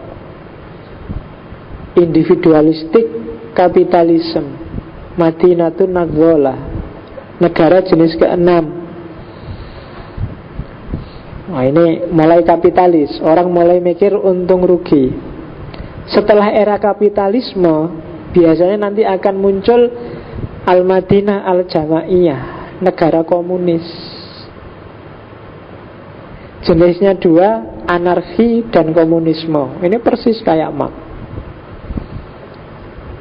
Jadi masyarakat yang menumpas, menyisihkan secara ekstrim hak kepemilikan pribadi. Yang semula kan orang numpuk kekayaan sendiri, sekarang disisihkan hak milik. Dan puncaknya adalah Al-Madinah Al-Fadilah. Jadi negara utama, negara model, polanya sosialis, bukan lagi komunis. Ini sebenarnya negara ideal yang diimpikan oleh Karl Marx. Puncaknya state, namanya Al-Madinah Al-Fadilah. Oke. Kepala negara ideal saya bilang tadi, kalau tidak nabi ya filosof. Kalau ada banyak orang yang punya karakter filosof, pilih salah satu. Kalau nggak ada, mecah-mecah. Orang ini pinter ini, orang ini pinter ini. Kalau 5 orang ini dikumpulkan jadi satu, jadilah power filosofis yang luar biasa. Ya 5 orang ini jadikan pimpinan negara secara formatur. Itu Al-Farabi. Jadi pokoknya harus filosof. Kalau nggak ada perorangan yang jadi filosof, ya kolektif. Kumpulkan jadi satu, orang yang ngerti logika, ngerti ekonomi, ngerti jadikan. Nah itu memimpin negara secara kolektif. Cirinya 12, tinggal kamu baca. Lengkap anggota badannya, baik daya pemahamannya, tinggi intelektualitasnya, pandai mengemukakan pendapat. Kalau ngomong gampang dipahami, bukan yang bulat. Kalau ngomong saya prihatin, saya bulat tidak jelas karepe apa. Terus suka pendidikan, pinter ngajar, pinter menyadarkan orang, bukan nambah masalah. Dia harus problem solver, bukan troublemaker. Ya, hati-hati kamu milih pemimpin yang malah troublemaker, nggak nyelesain masalah malah jadi masalah. Harusnya dia yang mikir kamu, kebalik sekarang kamu yang mikir dia. Kan di Indonesia kan sering gitu, rakyatnya judek luar biasa mikir presiden nih. Kebalik, harusnya presiden yang galau luar biasa mikir rakyatnya. Oke, tidak rakus dalam hal apapun, khususnya makanan, minuman, dan wanita. Jadi jangan dipilih orang yang rakus makannya dan minumnya, cirinya gampang, gendut. Terus rakus terhadap perempuan, nah itu juga jangan dipilih, hati-hati. Berarti dia rakus. Mau satu aja nggak habis. Terus yang ketujuh, jujur, benci dengan kebohongan. Dia tidak bisa mentolerir kalau ada orang bohong. Yang kedelapan, berjiwa besar, berbudi luhur. Yang kesembilan, tidak terikat lagi oleh kekayaan, oleh keduniaan. Kalau pemimpin masih terikat oleh dunia, gawat. Yang ke-10, cinta keadilan, benci kezaliman, tanggap, peka, sensitif, kemudian tidak berat untuk diajak berjuang. Dan yang terakhir, teguh pendirian, kemudian strategis, ngerti prioritas, mana yang harus didahulukan, mana yang harus dikemudiankan, kapan harus ngurus negara, kapan harus ngurus partai. Kalau enggak, kamu bunuh diri milih pemimpin yang enggak punya kualitas 12 itu. Itu katanya Farabi. Kalau enggak punya paling enggak 12 kualitas ini, itu lebih baik pimpinannya formatur aja. Dikumpulkan orang-orang yang kalau ngumpul lengkap 12 itu. Kalau enggak, kita akan pontang-panting terus Indonesia. Ya termasuk kamu juga memperbaiki diri biar enggak jadi Al-Madinah Al-Jahilah tadi. Mulai presiden sampai rakyatnya rusak semua. Nah, itu Aro'u Ahlul Madinah Al-Fadilah. Ini sebenarnya keprihatinannya Farabi terhadap kekacauan politik saat itu di era Abbasiyah terakhir. Oke, alhamdulillah kita selesaikan Farabi. Ada yang mau komen? sudah lama. Sudah sampai jam 10. Saya khawatirnya kamu sudah judek, jangan-jangan sudah meluber pengetahuannya. Ya kalau Tuhan luber jadi emanasi, kalau kamu luber mabuk. Teler ilmune kakean. Oke, minggu depan kita ngomong filosof muslim yang sangat berpengaruh, bahkan bagi banyak orang lebih besar daripada Farabi, yaitu Ibnu Sina. Kalau Farabi agak misterius, riwayat hidupnya secara detail nggak banyak orang tahu, karena dia nggak pernah nulis biografi. Orang lain juga nggak tahu siapa Farabi, hakikatnya, detail riwayat hidupnya. Ada yang bilang dia Syiah, ada yang bilang dia Sunni, macam-macam. Tapi kalau Ibnu Sina jelas, karena dia punya murid namanya Al-Juzjani yang nulis biografinya Ibnu Sina. Jadi lebih terang benderang, teorinya juga lumayan. Termasuk yang paling terkenal dari Farabi adalah Falsafatul Masyriq, filsafat timur. Kita lihat apa itu filsafat timur minggu depan. Wallahul muwafiq, wallahu a'lam bissawab. Wassalamualaikum warahmatullahi wabarakatuh.